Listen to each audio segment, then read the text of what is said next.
कुछ एक लोग पिछले मेरे कुछ एक क्लासेस में आप लोग रहे हैं। तो जनरली मैं एक एक्टिंग प्रैक्टिशनर हूँ और एक्टिंग के बारे में बात करता हूँ। तो आज आप लोगों से जितना भी कुछ बात करूँगा वो किस तरह से मॉडर्न एक्टिंग जो है वो किस तरह से काम करती है एक्टर के लिए, और इसकी शुरुआत जिस तरह से हुई है और जिन लोगों ने एक्टिंग के बारे में बात किया है, खास करके ये स्टैनिस्लावस्की नाम के जो व्यक्ति थे, ये भी एक डायरेक्टर थे, बेसिकली एक डायरेक्टर थे ये। और एक डायरेक्टर किस तरह से एक्टर्स को हैंडल करे, किस तरह से उनको मंच के ऊपर वो चीज़ लेकर आए उनके भीतर से जो उस प्रोडक्शन की ज़रूरत है, ताकि उसके अंदर एक साम्य दिखे।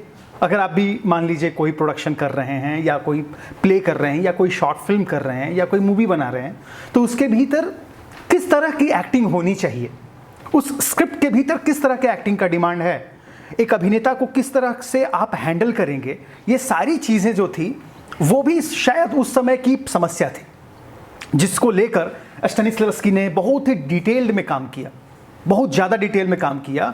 और हम देखते हैं कि एक्टिंग के ऊपर पहला जो रियलिस्टिक एक्टिंग के ऊपर थॉट देने वाला या विचार देने वाला जो पहला व्यक्ति है, इससे पहले ऐसा नहीं है कि एक्टिंग एग्जिस्ट नहीं कर रही थी, एक्टिंग थी, पर उसके बारे में किसी ने इतना गहन तरीके से किसी ने उसको वैज्ञानिक रूप से देखने की कोशिश नहीं की थी।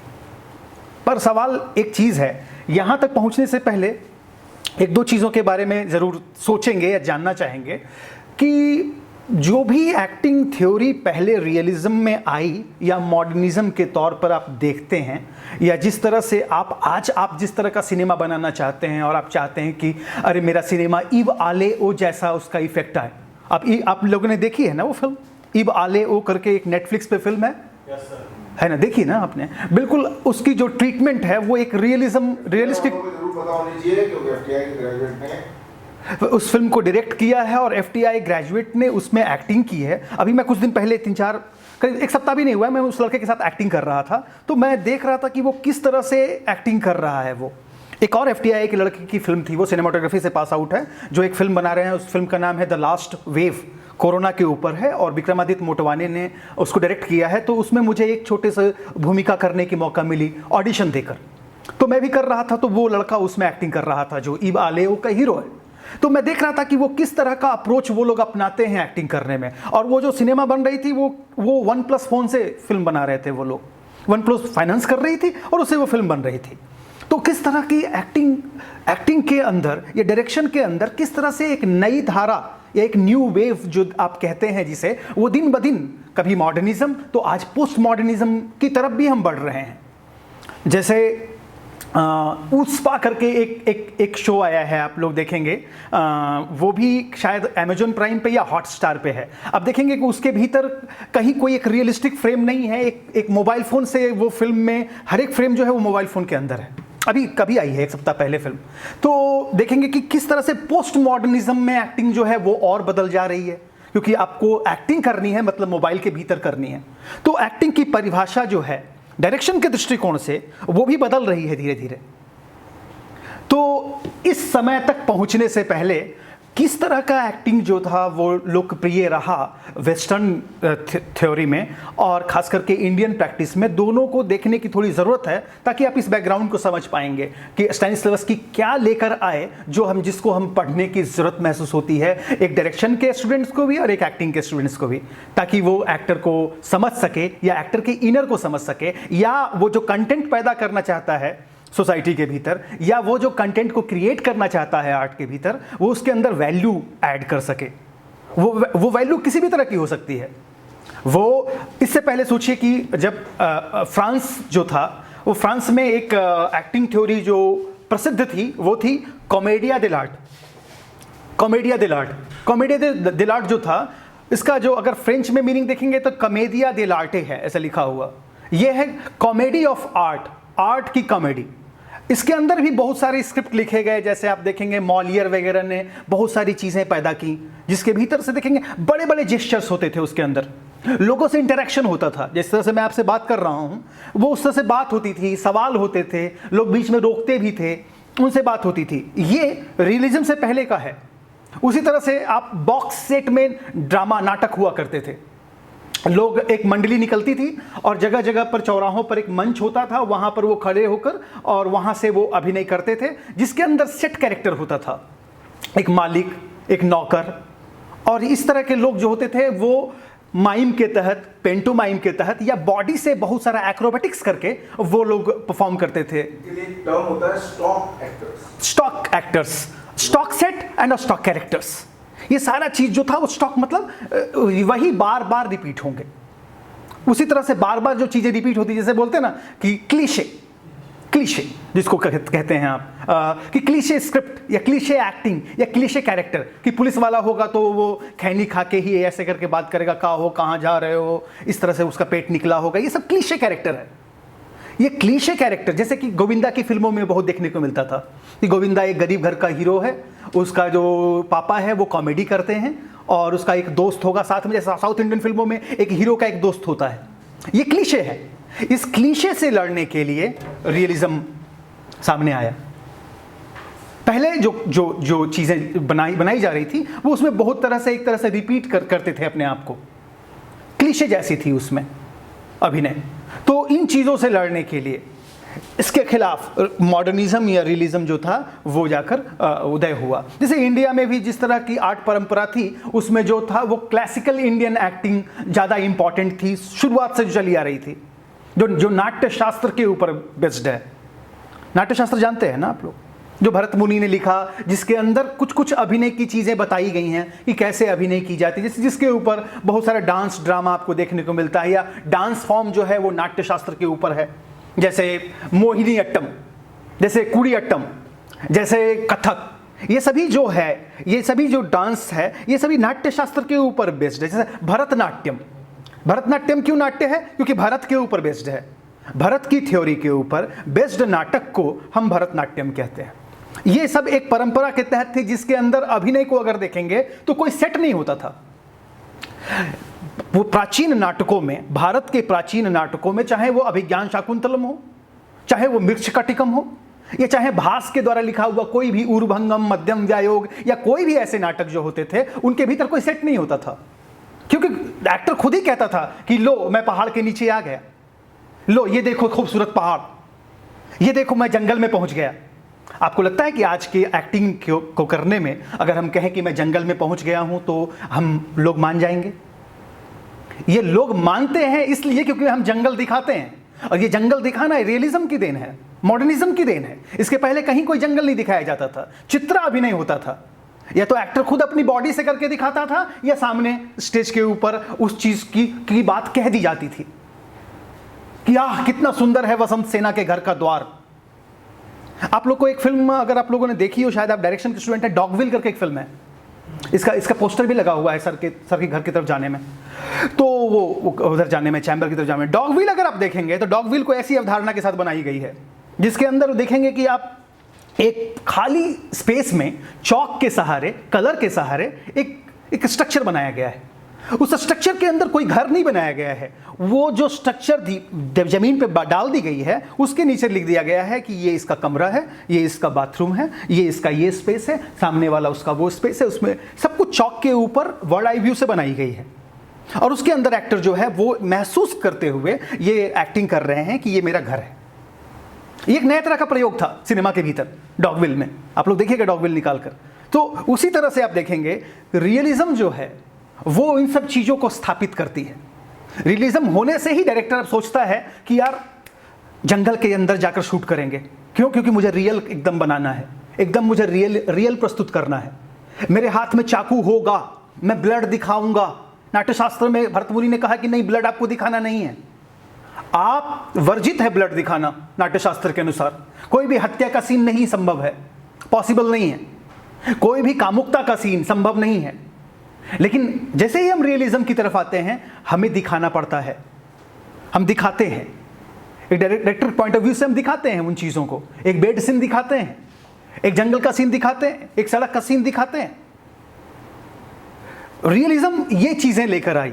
तो आप देखेंगे कि जिस तरह से संस्कृत नाटकों में वो सब प्रयोग होते रहे, वहाँ कुछ ना कुछ मिसिंग लग रहा था। शायद वो चीज़ें, वो परंपरा बीच में ख़त्म हो गई, शायद हमारे यहाँ इतना ज़्यादा इन्वेजन हुआ, लोग इतने आए कि परंपराएं बदलती रही नाटक में। शायद संस्कृत भाषा होने के कारण भाषाओं का स्वरूप भी बदला, संस्कृत से जाके पाली प्राकृत हो गया, ये हो गया। तो शायद संस्कृत थिएटर हाशिए पे चली गई, लोग उसको प्रैक्टिस करना छोड़ दिए भाषा की, तो वो भी ख़त्म हो गई या कहीं कहीं ख़त्म हो गया। फिर से जब अंग्रेज आए तो उनसे जो कंपनी थिएटर जो वो लोग लेकर आए, उनके सहारे से जो चीज़ें निकल कर आई, उसको हम लोगों ने कहा कि वो पारसी रंगमंच है। पारसी रंगमंच भी अपने आप में एक इंपॉर्टेंट घटना है। क्यों? क्योंकि पारसी रंगमंच से बहुत सारे एक्टर जो हैं वो सिनेमा में आए हैं, आपके बहुत सारे एक्टर्स आए हैं। उसका इवन कॉपी किया गया है सिनेमा के अंदर, उन गानों की कॉपी किया गया है, उन संवाद का कॉपी किया गया है, और उन अभिनेता की अभिनय शैली को कॉपी किया गया है भारतीय सिनेमा के अंदर। इसलिए आप देखेंगे कि भारतीय सिनेमा जो है वो बहुत कुछ बदला है आज के ज़माने में, लेकिन अभी भी गाने होते हैं। आप देखेंगे अभी भी वो सीन होते हैं कि जिसका संबंध नहीं है पिछले किसी सीन से, कि अचानक से इस गाना जो है वो स्विट्जरलैंड में हो रहा है, उसका पिछले सीन से कोई संबंध नहीं है, लेकिन वो होता है। क्यों? क्योंकि ये परंपरा है, गाने की परंपरा चली आई है संस्कृत थिएटर से, कि बीच में ये पारसी थिएटर में भी आ गई कि एक बीच में गाना होगा। क्यों? जनता को रिलीफ देने के लिए।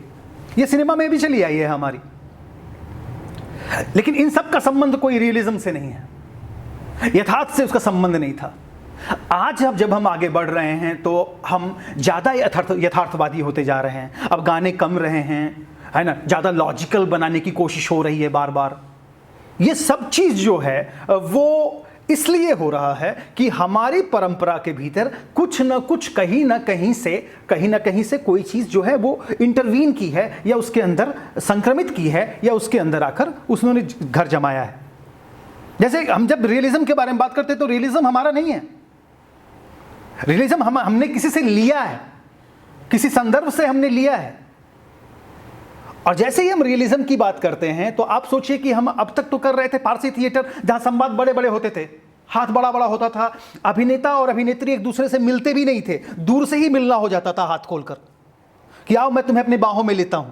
और हम बाहों में अब नहीं ले सकते क्योंकि परंपरा ऐसी है, पर वो बाहों में लेना जो है वो हम मान लेते थे ऐसा, क्योंकि हमारी परंपरा में वो चीज़ें थी। और ये सब कुछ कैसे आई? वो जो अंग्रेज जो इंडिया आए ना, अंग्रेज इंडिया आकर जब वो छावनी में यहाँ रहने लगे, और छावनियों में रहते हुए अपने आप को एंटरटेन करने के लिए शेक्सपियर के नाटकों को लोग जब करने लगे, और हमारे यहाँ के जो व्यापारी थे, बेसिकली पारसी लोग जो थे, बाटली वाला, हाथी वाला, ये लोग जो है ना सब, बेजान दारू वाला, जीतने वाला, स्क्रू वाला, रॉनी स्क्रू वाला, ये सारे लोग जो थे ये बेसिकली एक क्या कह सकते हैं उसको, व्यापारी वर्ग थे ये लोग।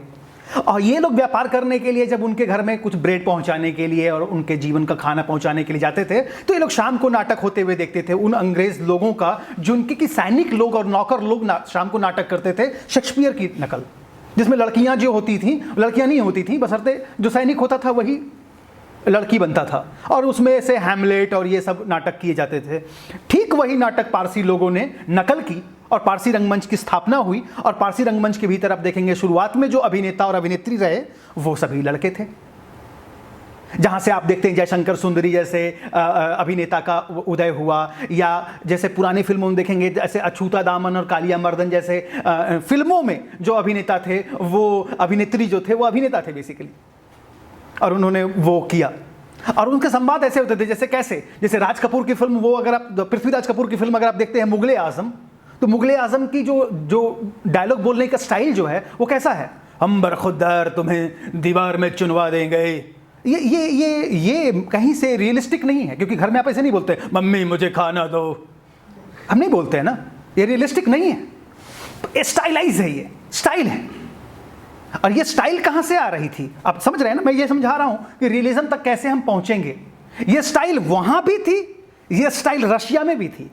मैं रशिया की इसलिए बात कर रहा हूं क्योंकि पहली थ्योरी जो हम समझेंगे वेस्टर्न अमेरिका में, इतना मतलब अमेरिका में आप समझेंगे कि अमेरिका का नाटक का जो इतिहास है वो बहुत पुराना नहीं है। अमेरिका में नाटक बहुत अलग तरह से खेले जाते थे, और उसमें ब्रॉडवे और ये सब चीज़ें थी, वहाँ भी यही सब था, लार्जर देन लाइफ। इंग्लैंड में भी जो नाटक खेले जाते थे वो भी लार्जर देन लाइफ थे। शेक्सपियर का नाटक भी देखेंगे तो लार्जर देन लाइफ है। इसलिए मैं कहता हूँ आपको कि शेक्सपियर इन लव करके एक फिल्म है, है ना। अगर आप देखेंगे बहुत अच्छा एक्टर है वो, जो मैं नाम भूल रहा हूँ, तो शेक्सपियर इन लव देखेंगे तो आपको पता चलेगा कि किस तरह से नाटक होते थे। उनके यहाँ भी लड़के लड़कियाँ लड़के बनते थे और वो बड़े बड़े संवाद होते थे। शेक्सपियर के नाटक को ऐसे नहीं होते थे कि वो बहुत ही अच्छा होता था और ये सब कुछ नहीं होता था। वो अपनी शैली में अपनी तरह से होता था, बड़े बड़े संवाद होते थे, जोर जोर से बोलता टू बी और not to be, that is the question, ऐसे करके डायलॉग बोले जाते थे। रियलिज्म में ये सब संभव नहीं। रियलिज्म में हम लोग यहाँ बैठे हुए ऐसे बात कर रहे हैं, हाँ भाई सब ठीक है ना, यहाँ पे इतना टू बी और नॉट टू बी ऐसा करने की कोई जरूरत ही नहीं है, लेकिन ऐसे ही होते थे। आप उस फिल्म से समझ सकते हैं किस तरह से बदलाव आ रहा है। तो ये सब कुछ इसलिए आ रहा था क्योंकि जीवन भी उसी तरह से चल रहा था, जीवन भी पैरेलली उसी तरह से चल रहे थे। लोग एक दूसरे को जोर से पुकारते थे, जोर से बात करते थे, कहाँ जा रहे हो भाई, सब ठीक है ना, या कुछ आर्ट दिखाने के लिए प्रोजेक्ट करना है, हमें दिखाना है, हमें हमारी बॉडी निकल कर आनी चाहिए, हाँ हम एक्टिंग कर रहे हैं, ये हमें दिखानी थी। तो ये पारसी थिएटर से हमारे सिनेमा में आया। तो आप देखते हैं कि वो शुरुआत का जो सिनेमा है वो बेसिकली हमारा जो सिनेमा है वो सब कुछ जो है वो उन्हीं चीज़ों पर बेस्ड है। जैसे हमारे कोई पुरानी घटनाओं पे, कोई स्वर्ग और नरक की लड़ाई के बारे में ऐसी ही कहानियाँ होती थी, कोई लिटरेचर से कहानियाँ नहीं होती थी, वहीं से जो। और पारसी थिएटर ने भी जो कहानियाँ ली वो बेसिकली शेक्सपियर से लिया। इसीलिए हैमलेट को देखेंगे सफ़ेद खून नाम से अनुवाद किया गया, हैमलेट का आगा हशर कश्मीरी ने किया सफ़ेद खून के नाम से। उसी तरह से किंग लियर भी देखेंगे आप, वहाँ पर मिलेगा आपको। उसी तरह से आप देखेंगे हैमलेट, मैकबेथ, सब नाटक है। आगा हशर कश्मीरी के चुनिंदा ड्रामे करके 2 वॉल्यूम में छपी हुई किताब है नेशनल स्कूल ऑफ ड्रामा से, अगर आप लोग लेंगे तो उसके भीतर देखेंगे। उसी समय आप देखेंगे कि आगा हशर कश्मीरी के पैरेलल राधे श्याम कथावाचक करके एक आदमी थे बरेली के, उन्होंने क्या किया, हमारे यहाँ जो रामायण है उसको उन्होंने इंडियनाइज करने के लिए उसको रामायण को उन्होंने पारसी शैली में कन्वर्ट किया। और पारसी शैली जो मूलतः 2 चीज़ों पर आधारित थी, एक लंबे लंबे संवाद होते थे, उर्दू जुबान होती थी, क्योंकि बेसिकली जो अभिनय उस समय जो भाषा थी उत्तर प्रदेश की जो भाषा थी वो हिंदुस्तानी थी, तो उसी के अंदर उसका विकास हुआ। और उसी के अंदर वो देखेंगे कि गाना बहुत ज़्यादा था उसमें। वो इम्पोर्टेंट चीज़ है कि इंडियन सिनेमा ऐसा सिनेमा है जिसका शुरुआत से गानों से बहुत कनेक्शन रहा है। तो ये गाने कहाँ से घुस गए सिनेमा? हाँ, और जब तक गाने हैं तब तक आप समझ सकते हैं कि वो रियलिस्टिक नहीं है, क्योंकि जीवन में हम लोग ऐसे चलते हुए अचानक से किसी का हाथ पकड़ के हम से चुरा लो नहीं करते हैं ना, नहीं करते हैं। तो फिर फिल्मों में क्यों आ रहा है? क्योंकि हम तो अब जो सिनेमा बनाने जाएंगे, आप जो बनाने जाएंगे उसमें जब आप गाना डालेंगे तो आप तो सोचेंगे ना कि ये रियलिस्टिक बना रहा हूँ कि नहीं बना रहा हूँ मैं। क्योंकि कंपनी जो है वो प्रोडक्शन हाउस जिससे अपने पैसा लिया है उसको अपने वादा किया है कि मैं रियलिस्टिक फिल्म बनाऊंगा, मैं आपको रियलिज्म दूंगा। और आप अपने एक्टर को भी एज ए डायरेक्टर ट्रीट करने जा रहे हैं, उसको बोलने जा रहे हैं कि तुमको रियलिस्टिक करना है। But how you will understand, किस तरह से आप समझेंगे कि रियलिज्म वर्क कर रहा है आपके लिए? रियलिज्म है किस तरह से आई हमारे जीवन में या उनके परंपरा में? तो देखिए इस तरह की जो प्रैक्टिस थी वो चल रही थी हमारी सोसाइटी में भी, उनकी सोसाइटी में भी। क्यों? क्योंकि जनरली जो सोसाइटी थी वो 2 भागों में बटी हुई थी, एक आम वर्ग, दूसरा शासक वर्ग। दूसरा जो शासन करने वाले लोग थे, जो लॉर्डशिप थी, जो राजा थे, हम उनके अधीन काम कर रहे थे। और अधिकांश जो हमारी कलाएं थी, जो हमारा आर्ट था, वो राजाओं के साथ चलता था। और राजाओं के अपने दरबार में उनके अपने लेखक, अपने कवि और अपने नाटककार होते थे। वो उसी का तो गुणगान करेंगे ना। अब राजाओं के खिलाफ आप दरबार में रहकर राजाओं के खिलाफ तो नाटक नहीं लिखेंगे ना। राजाओं को जो पसंद है वही तो, वैसा ही तो नाटक का कोर्टशिप के अंदर, जो रॉयलशिप के अंदर जो नाटक संभव है वही तो आप करेंगे ना। इसीलिए आप देखेंगे कि इंडिया का जो शुरुआत का नाटक है उसमें राजाओं का गुणगान है। जैसे अभिज्ञान शाकुंतलम, अभिज्ञान शाकुंतलम का नायक कौन है? राजा है। शाकुंतल दुष्यंत नाम का राजा की कहानी है। एकमात्र स्क्रिप्ट है जो कि आप देखेंगे जिसका कॉमन मैन हीरो हो जाता है अचानक से, उसका नाम है शूद्रक का मिर्च कटिक। मिर्च कटिक का जो नायक है वो आम आदमी है। पहली बार उसके ऊपर ब्रिटिश कर्नाटक का फिल्म है, उसका नाम है वो उत्सव, जिसमें शेखर सुमन है हीरो। ब्रिटिश कर्नाटक ने वो डायरेक्ट भी किया फिल्म, और शेखर सुमन जो मुगल सनशेकर्स वाले जो थे, पहली फिल्म है जिसमें अशोक मेहता ने HMI लाइट को इस्तेमाल किया। और अमजद खान भी हैं उसके अंदर, उत्सव के अंदर। और आप लोग देखेंगे तो आप लोगों को अच्छा लगेगा। तो ये चीज़ जो है, आप देखिए राजाओं के अंदर जो काम होने वाली चीज़ है उसमें राजा का गुणगान करना है, राजा की परंपरा को दिखाना है, राजा ने किस तरह से प्रेम किया, राजा को किस तरह से हार मिली, राजा को कैसे जीत मिली, ये सारी चीज़ें दिखानी है आपको। तो उसकी भाषा, उसका जो बात व्यवहार, उसका जो चाल चलन और उसका जो सेटअप होगा वो सब कैसा होगा, जैसा राजाओं का होता है। उसमें कहीं आम आदमी हो सकता है, एक मल्लाह आ जाए, हो सकता है एक सेवक आ जाए, हो सकता है एक लेकिन वो वही बातें करेगा, वो राजा के खिलाफ कोई बात नहीं करने वाला है कि राजा जी ये नियम बदल दीजिए, ये नहीं चलने वाला है, ऐसी कोई बात नहीं होगी। तो रियलिज्म की कहीं कोई बात ही नहीं हो रही है, यथार्थ की कहीं कोई बात ही नहीं हो रही है। जो भी बात हो रहा है वो सारी बातें जो हो रही हैं वो एक रॉयलशिप के अंदर बात हो रही है। अब जिस तरह से हमारे यहाँ आज़ादी के समय अंग्रेज थे, अंग्रेजों के अंदर लॉर्ड थे, लॉर्ड के अंदर लैंडलॉर्ड थे, लैंडलॉर्ड के अंदर कॉमन मैन था, कॉमन मैन कर देता था और वो लोग यूज़ करते थे, वो लोग आके जाके पहुँचाते थे। इस तरह की एक परंपरा थी। उसमें एक आम आदमी ये नहीं कह सकता था कि मुझे राजा के खिलाफ कुछ कहना है, मुझे अपनी भी एक पार्टी बनानी है, भारतीय समता पार्टी, ऐसा संभव नहीं था। उस आम आदमी पार्टी संभव ही नहीं था, क्योंकि आम जैसा कुछ था ही नहीं, जो था कुछ खास था। उसी तरह से आप देखेंगे रशिया के भीतर भी जो चीज़ें थी, जैसे खुद स्तानिस्लावस्की जो है वो एक लैंडलॉर्ड का बेटा है, एक जमींदार का घर का लड़का है ये, इसीलिए वो आर्ट आसानी से कर रहा था। बचपन से, छोटी सी उम्र से वो नाटक करने में उसको मजा आता था और 5वीं 6ठी क्लास से वो नाटक करता था घर पे बच्चों को जुटाकर। फिर वो धीरे धीरे वो बड़ा हुआ तो एक कंपनी खोली उसने, नाटकों की कंपनी में, एमेच्योरिश कंपनी। एमेच्योर किसे कहते हैं, प्रोफेशनल किसे कहते हैं, ये जानना जरूरी है आर्ट के टर्म में। एमेच्योर उसे कहते हैं जिसकी इच्छा हुई और वो करता है, वो उसके लिए बाध्य नहीं है, उसकी इच्छा के अनुसार है। हाँ यार चलो नाटक खेल लेते हैं, आप लोगों को 5 लोगों ने मिले और आप लोगों ने अचानक से कहा कि ठीक है यार, अभी हम लोग एक्टिंग पढ़े हुए, क्राफ्ट से बहुत दिन हो गए, एक फिल्म बना लेते हैं। इसका मतलब है अगली फिल्म कब बनाएंगे इसका कोई पता नहीं है। आप लोग मिलकर एक शॉर्ट फिल्म बना लिए, लेकिन अगली फिल्म कब बनाएंगे पता नहीं। लेकिन एक प्रोफेशनल एक्टर या एक प्रोफेशनल कंपनी जो होती है, एक प्रोफेशनल स्कूल जो होता है, वो निरंतरता के साथ काम करती है, उससे उसका जीविका जुड़ा हुआ है। अमेच्योर लोगों का जीविका उससे नहीं जुड़ा हुआ है, वो वहां से पैसा नहीं उपार्जन कर रहा है, उसका उपार्जन करने का स्रोत अलग है। इसीलिए आप देखेंगे कि वहां स्तानिस्लावस्की जो है एक अमेच्योर थिएटर में काम कर रहा है रशिया में, और अमेच्योर थिएटर में काम करते हुए वहां पर क्या है, डायरेक्टर साहब ने कहा तो आज रिहर्सल होगी, और अगर उन्होंने नहीं कहा तो रिहर्सल नहीं होगी। डायरेक्टर साहब अपने खास स्टूडेंट को कास्ट कर सकते हैं कि तुम लीड रोल करोगे, या हो सकता है सबसे ज्यादा फाइनेंस करने वाला व्यक्ति को लीड रोल दिया जाए, बॉलीवुड में जैसे बॉलीवुड में होता है। अगर आप डेविड धवन फिल्म बना रहे हैं तो उनके बेटे ही हीरो होंगे, है ना। बाकी अगर राजपाल यादव होंगे तो उसमें उनकी भूमिका जो होगी वो कॉमन मैन की होगी या कोई एक सहायक अभिनेता की होगी। उसी तरह से वहां भी ये जरूरी है जानना कि आखिर रियलिज्म का उदय हो क्यों रहा है, किस तरह से रियलिस्टिक जो है या मॉडर्न थॉट जो है वो सिनेमा के अंदर या थिएटर के भीतर या अभिनेता के भीतर आ रही है। अभिनेता क्यों अपना जेस्चर छोटा करने लगा, क्यों अपने जेस्चर्स बड़ा करके वो एक दूसरे से मिलने को नहीं कह रहा है, जबकि इससे पहले सब कुछ हो रहा है। तो क्या होता था कि वो जब अभिनेता को कास्ट करते थे तो वो अभिनेता या तो पैसे वाला होता था या समाज में एक बड़ा रसूख वाला होता था, तो वो उसी तरह से अभिनय करता था, उसको कोई मना नहीं करने वाला था। वो हो सकता है बीच में नाटक को रोक के ये कह सकता है कि 1 सेकेंड मैं एक बार सिगरेट पीऊंगा, उसके बाद नाटक शुरू होगा। हाँ, ये लिखा है ऑलरेडी, इस थ्योरी से पहले ये लिखा गया है कि स्तानिस्लावस्की ने इन्हीं चीजों के खिलाफ युद्ध किया है, इन्हीं खिलाफ लड़ा है उन्होंने, उनकी पूरी लड़ाई इसके खिलाफ थी। जैसे कि कोई अच्छा सीन हुआ, जैसे पारसी थिएटर में एक नियम था कि कोई अच्छा सीन हुआ तो दर्शक रोक देते थे, 1 सेकेंड, वंस मोर, और उस संवाद को दोहराया जाता था, 2-3 बार दोहराया जाता था जब तक पैसे फेंके जा रहे हैं।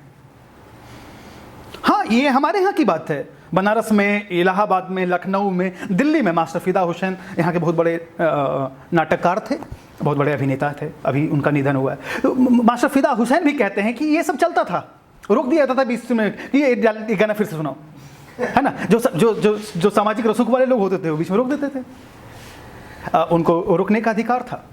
वहाँ रशिया में भी उनको रोकने का अधिकार था, वो कुछ भी कह सकता था कि नहीं मैं आज नहीं करूँगा, या आज शो नहीं होगा, या मैं अपने ढंग का कॉस्ट्यूम पहनूंगा, मैं राजा हूं और मुझे आज लाल रंग का पहनने का मन है, इसमें डायरेक्टर कुछ नहीं कर सकता। अगर डायरेक्टर उसका दोस्त है तो वो कहता ठीक है भाई कर लो, हमें तो नाटक करना है। छोटे छोटे कैरेक्टर्स का या सहायक दासों का, दास एक महत्वपूर्ण टर्म है रशियन थ्योरी को समझने में, कि दो थे, एक था कामगार वर्ग जिसे दास कहते थे, और एक जो था वो क्रीमी लेयर जिसे हम बुर्जुआ कहते हैं। दो लोग जो हैं, ये इंपॉर्टेंट है ये इस चीज़ को समझना, क्योंकि यहीं से मार्क्सिज्म का उदय हो रहा है। कार्ल मार्क्स रशिया में आ रहा है, एंगल्स रशिया में आ रहा है, और वहाँ पर जो समाज है उसको तोड़ रहा है, वो उसको बता रहा है कि नहीं, ये कॉमन मैन का भी अधिकार होना चाहिए, लोकतंत्र होना चाहिए। इस लोकतंत्र के लिए, इस फ्रीडम के लिए ये इंपॉर्टेंट है कि किस तरह से मॉडर्निज्म उनके सोसाइटी में आई है। तो अब देखिए, इनके खिलाफ स्टानिस्लावस्की काम कर रहे हैं, लेकिन उनको पता नहीं है कि ये सब हो क्या रहा है, कैसे इसके खिलाफ काम करेंगे, क्या होना चाहिए जीवन में, किस तरह से बदलाव आना चाहिए, ये समझ में नहीं आ रहा है। और आप देखेंगे अचानक से क्या होता है रशिया में, वहां के जीवन में इंडस्ट्रियल रिवॉल्यूशन होता है, औद्योगिक क्रांति होती है, नया रशिया का उदय हो रहा है। पहले रशिया गांव में विभक्त था, वहां लोग, एक राजा था या एक लैंडलॉर्ड था, उसके अंदर काम करने वाले आम जन थे। लेकिन वहां पर क्या हुआ कि जिस तरह से वहां पर कोयले खदानों का आविष्कार हुआ, विज्ञान अपनी तरफ से वृद्धि कर रही थी। विज्ञान के कारण, साइंस के कारण, इसलिए आप देखेंगे कि रियलिज्म के अंदर साइंस पहली बार इंट्रोड्यूस हुआ। And I'll just interrupt you immediately. जो बेस्ट मैथमेटिक्स की किताब है, जो बेस्ट फिजिक्स की किताब है, वो रशिया में ही लिखी गई है। People's Publication, PPH course, Delhi में प्लेस के तरह ही लगे हैं, जो बड़ी सस्ती किताब, बहुत अच्छे क्वालिटी ऑफ पेपर प्रिंट जो है, तो जैसे I.E. इरोडोव का बुक है, इसका नाम है प्रॉब्लम इन जनरल फिजिक्स। नाम जनरल फिजिक्स है, पर उसको पढ़ने के बाद सेरेडोन खरीदता आदमी, उसमें समझ में कुछ नहीं आता है।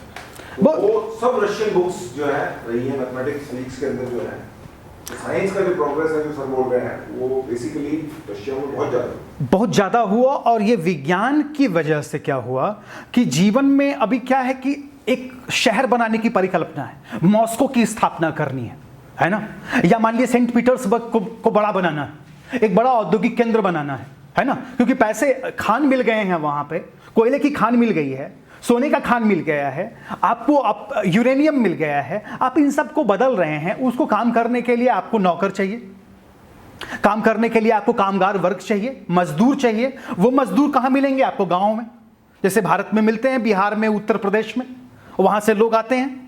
आज से 1947 से पहले आप सोच भी नहीं सकते हैं कि बिहार का कोई आदमी, उत्तर प्रदेश का आदमी दिल्ली में काम कर रहा होगा या पंजाब के कहीं काम कर रहा होगा। ये सब संभव क्यों हुआ? क्योंकि रेल, और रेलों का आविष्कार क्यों हुआ? ये इसलिए हुआ ताकि वहां से माल ढुलाई कर सकें, अंग्रेज वहां से किसी पोर्ट तक पहुंचा सके, कोलकाता पोर्ट तक, और कोलकाता पोर्ट से माल जो है वो लंदन की तरफ जाएगा, वो आयरन ओर जाएगा वहां। उसको काम करने के लिए मजदूर चाहिए। मजदूर का पलायन जो है वो किसी गांव में रह रहे, मान लीजिए तजाकिस्तान में रह रहा है, या मान लीजिए कहीं और रह रहा है, ताशकंद में रह रहा है मजदूर, वहां से उनको आप ट्रेन के सहारे वो मॉस्को ले जा रहे हैं। वो मॉस्को जो जा रहा है, अब वो वो जो पैसा है वो पैसे में कमा रहा है। वो 4 किलो धान के बराबर काम नहीं कर रहा है, 4 किलो चावल के बराबर काम नहीं कर रहा है, उसको कैश मिल रहा है। और कैश से वो ये जीवन को वो चूज कर सकता है कि उसके पास एक वॉशिंग मशीन हो, वो चूज कर सकता है कि उसके पास एक पंखा हो, वो चूज कर सकता है कि आज वो वहां जा सकता है, वो उस मालिक के अंडर काम कर सकता है। फैक्ट्री के नियम बनने लगे, कानून बनने लगे, बिजली आ गई, रेल को चलाने के लिए, कारखानों को चलाने के लिए बिजली आ गई, टेलीफोन लाइन की सुविधा हो गई, लोग बात कर सकते थे अपने संबंधियों से, उनको सूचना पहुंचा सकते थे। पहले इन सब चीज़ों पे, टेलीग्राम और या इन चीज़ों, सूचना के स्रोतों पे जो अधिकार था वो मेनली किनका था? उच्च वर्ग का था। उनको कंट्रोल करते थे वो, ताकि लोग कहीं शिक्षित ना हो जाएं, कहीं जान ना जाएं, है ना। हमारे यहाँ भी होता था। किसी आम आदमी का उदय कब हुआ है? ये तो बहुत बाद में हुआ है ना।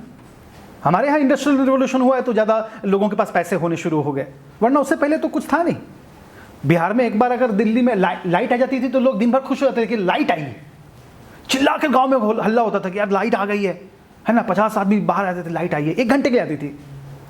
ये सब चीज़ें जब उनके जीवन में हुआ, उसके बाद क्या हुआ कि लोगों की बातचीत संभव हो गई, लोग आपस में बातचीत करने लगे, एक दूसरे से दुख दर्द शेयर करने लगे।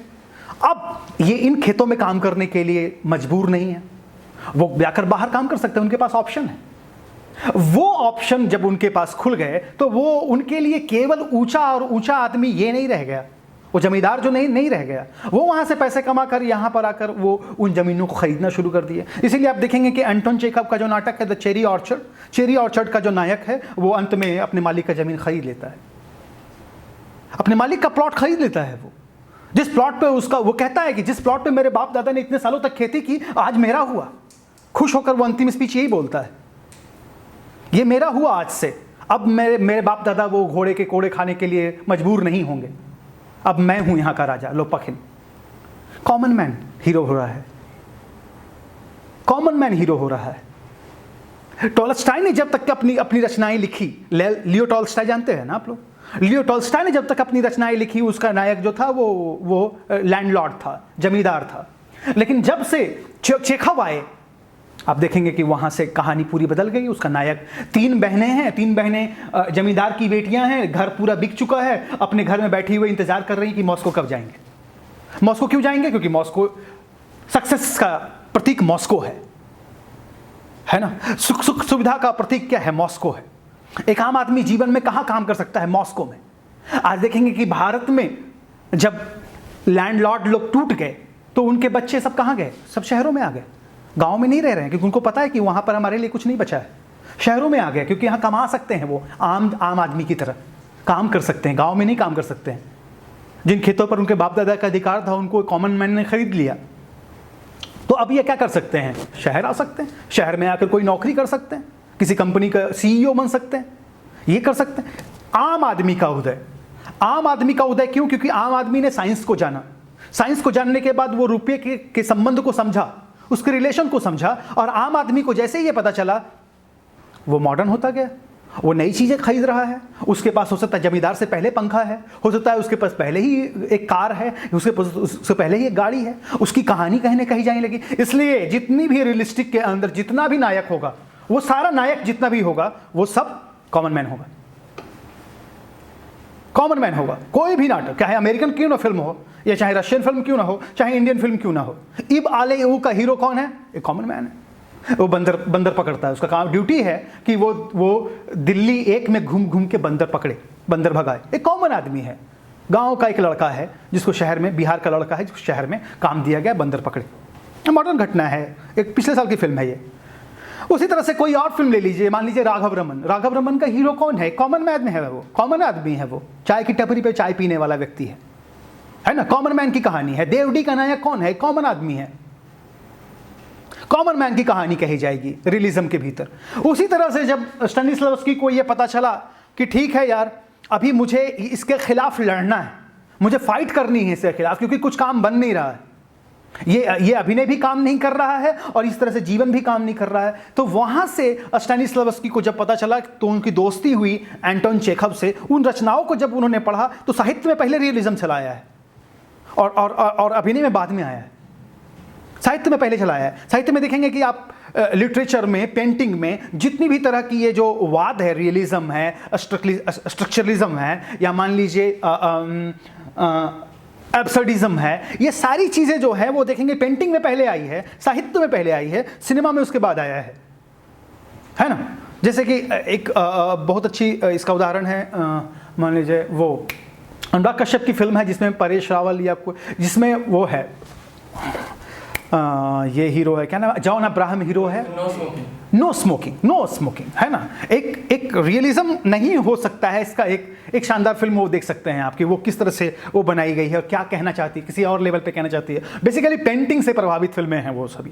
तो अगर आप आएंगे यहाँ पर तो कॉन्स्टेंटिन स्टानिस्लावस्की जो है वो पहली बार इंडस्ट्रियल रिवॉल्यूशन के बाद पहला ऐसा आदमी है जिसने मॉडर्न तरीके से नाटक को सोचना शुरू किया और नियमबद्ध तरीके से सोचना शुरू किया।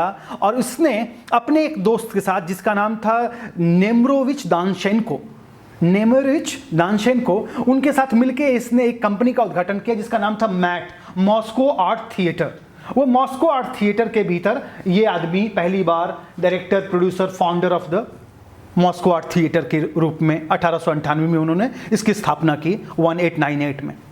और ये जो है ये पहली कंपनी है जिसने रियलिज्म के बारे में बात की है, रियलिस्टिक एक्टिंग के बारे में बात की है, रियलिस्टिक एक्टिंग ट्रेनिंग और रियलिस्टिक प्रोडक्शन के बारे में बात की है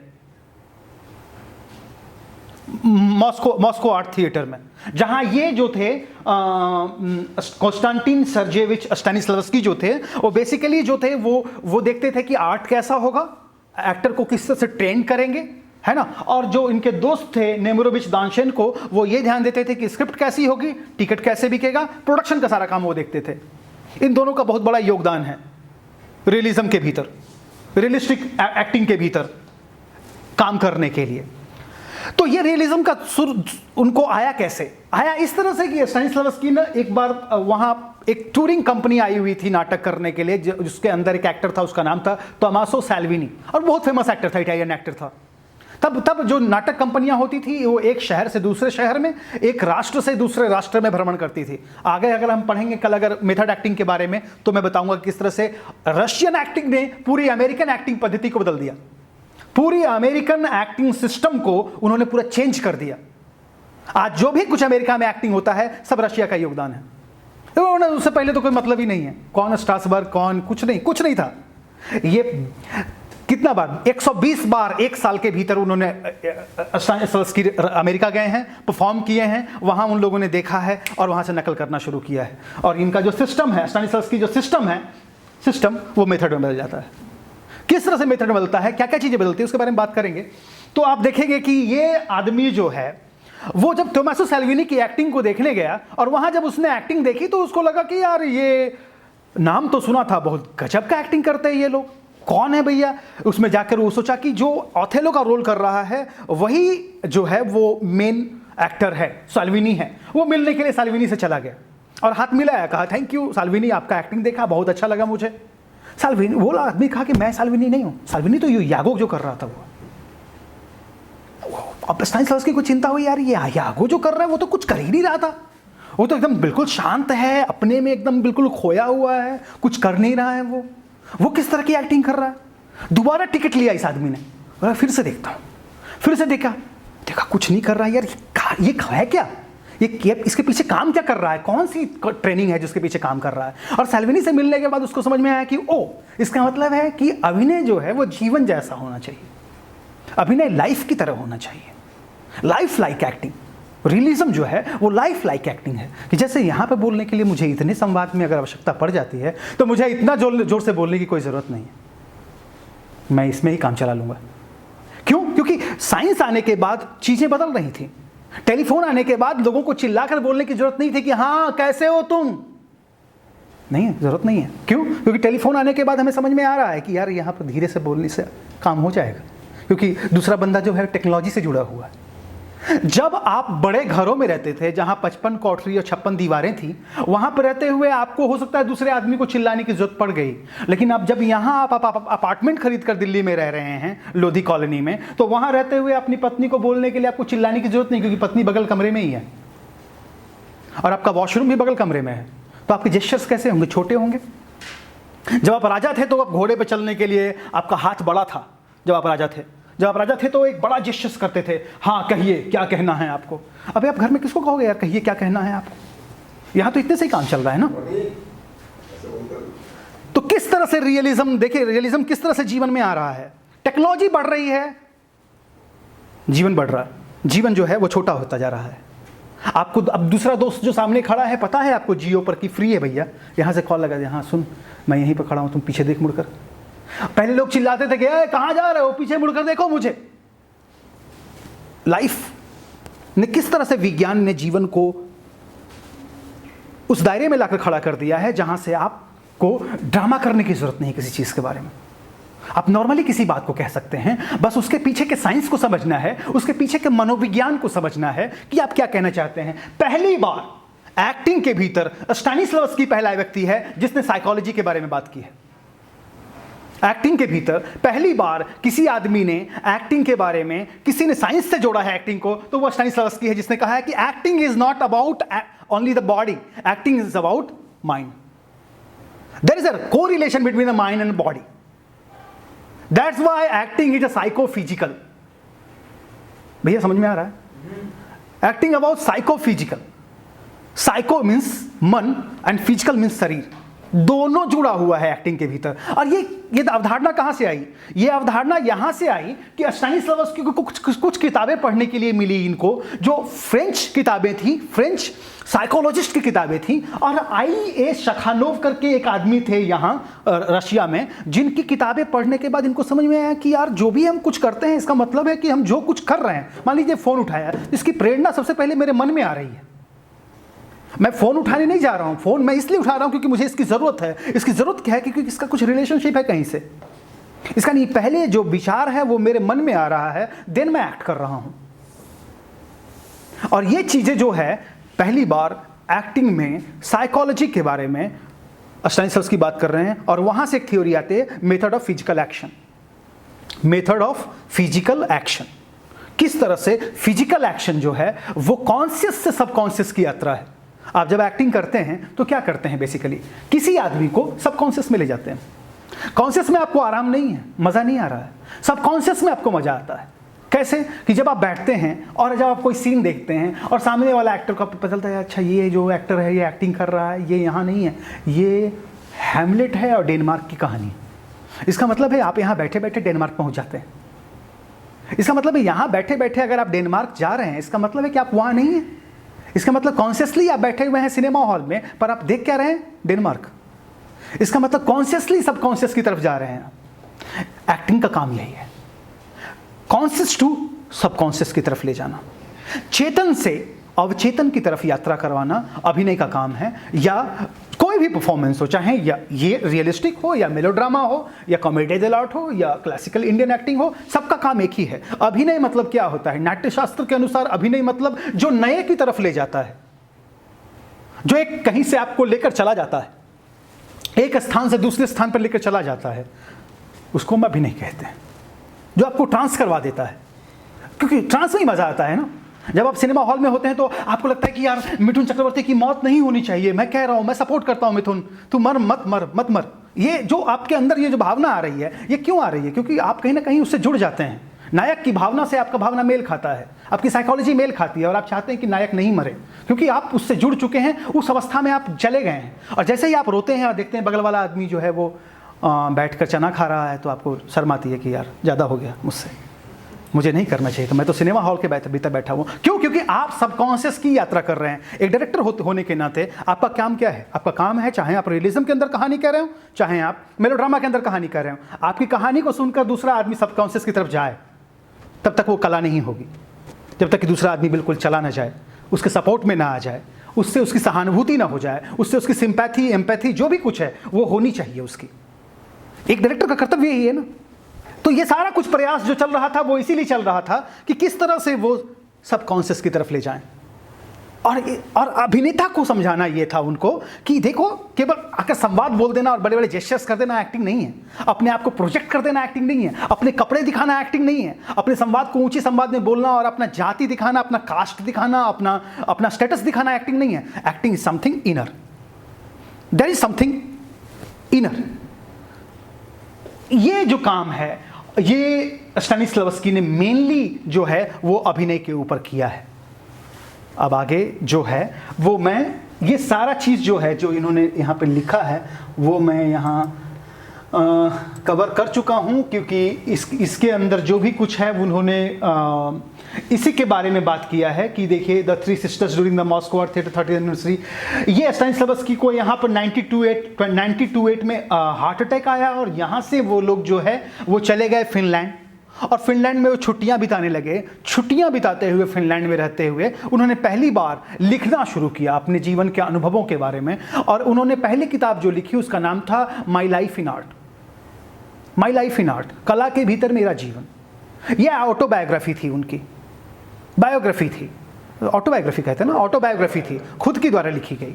वो जो किताब थी माई लाइफ इन आर्ट, वही जो है उसी को बेस करके 3 किताबें जो है वो ऑलरेडी अभिनय के भीतर हम लोग जो भी पढ़ते हैं उसमें है एन एक्टर प्रिपेयर, एक अभिनेता की तैयारी हिंदी में है इसका नाम। एन एक्टर प्रिपेयर वो स्टानिस्लावस्की ने खुद नहीं लिखा है, खुद नहीं लिखा है, और चले जब हाँ उन्होंने लिखा है। वो जो किताब है बेसिकली उसमें वो भी अभिनय के बारे में कम और वो एक रिपोर्ट ज़्यादा है, क्योंकि उसमें उन्होंने कहा है कि 3 उनके अभिनेता बैठे हुए हैं, एक वानिया है, एक तोर्त्सोव है, एक और कोई है, उन सबको वो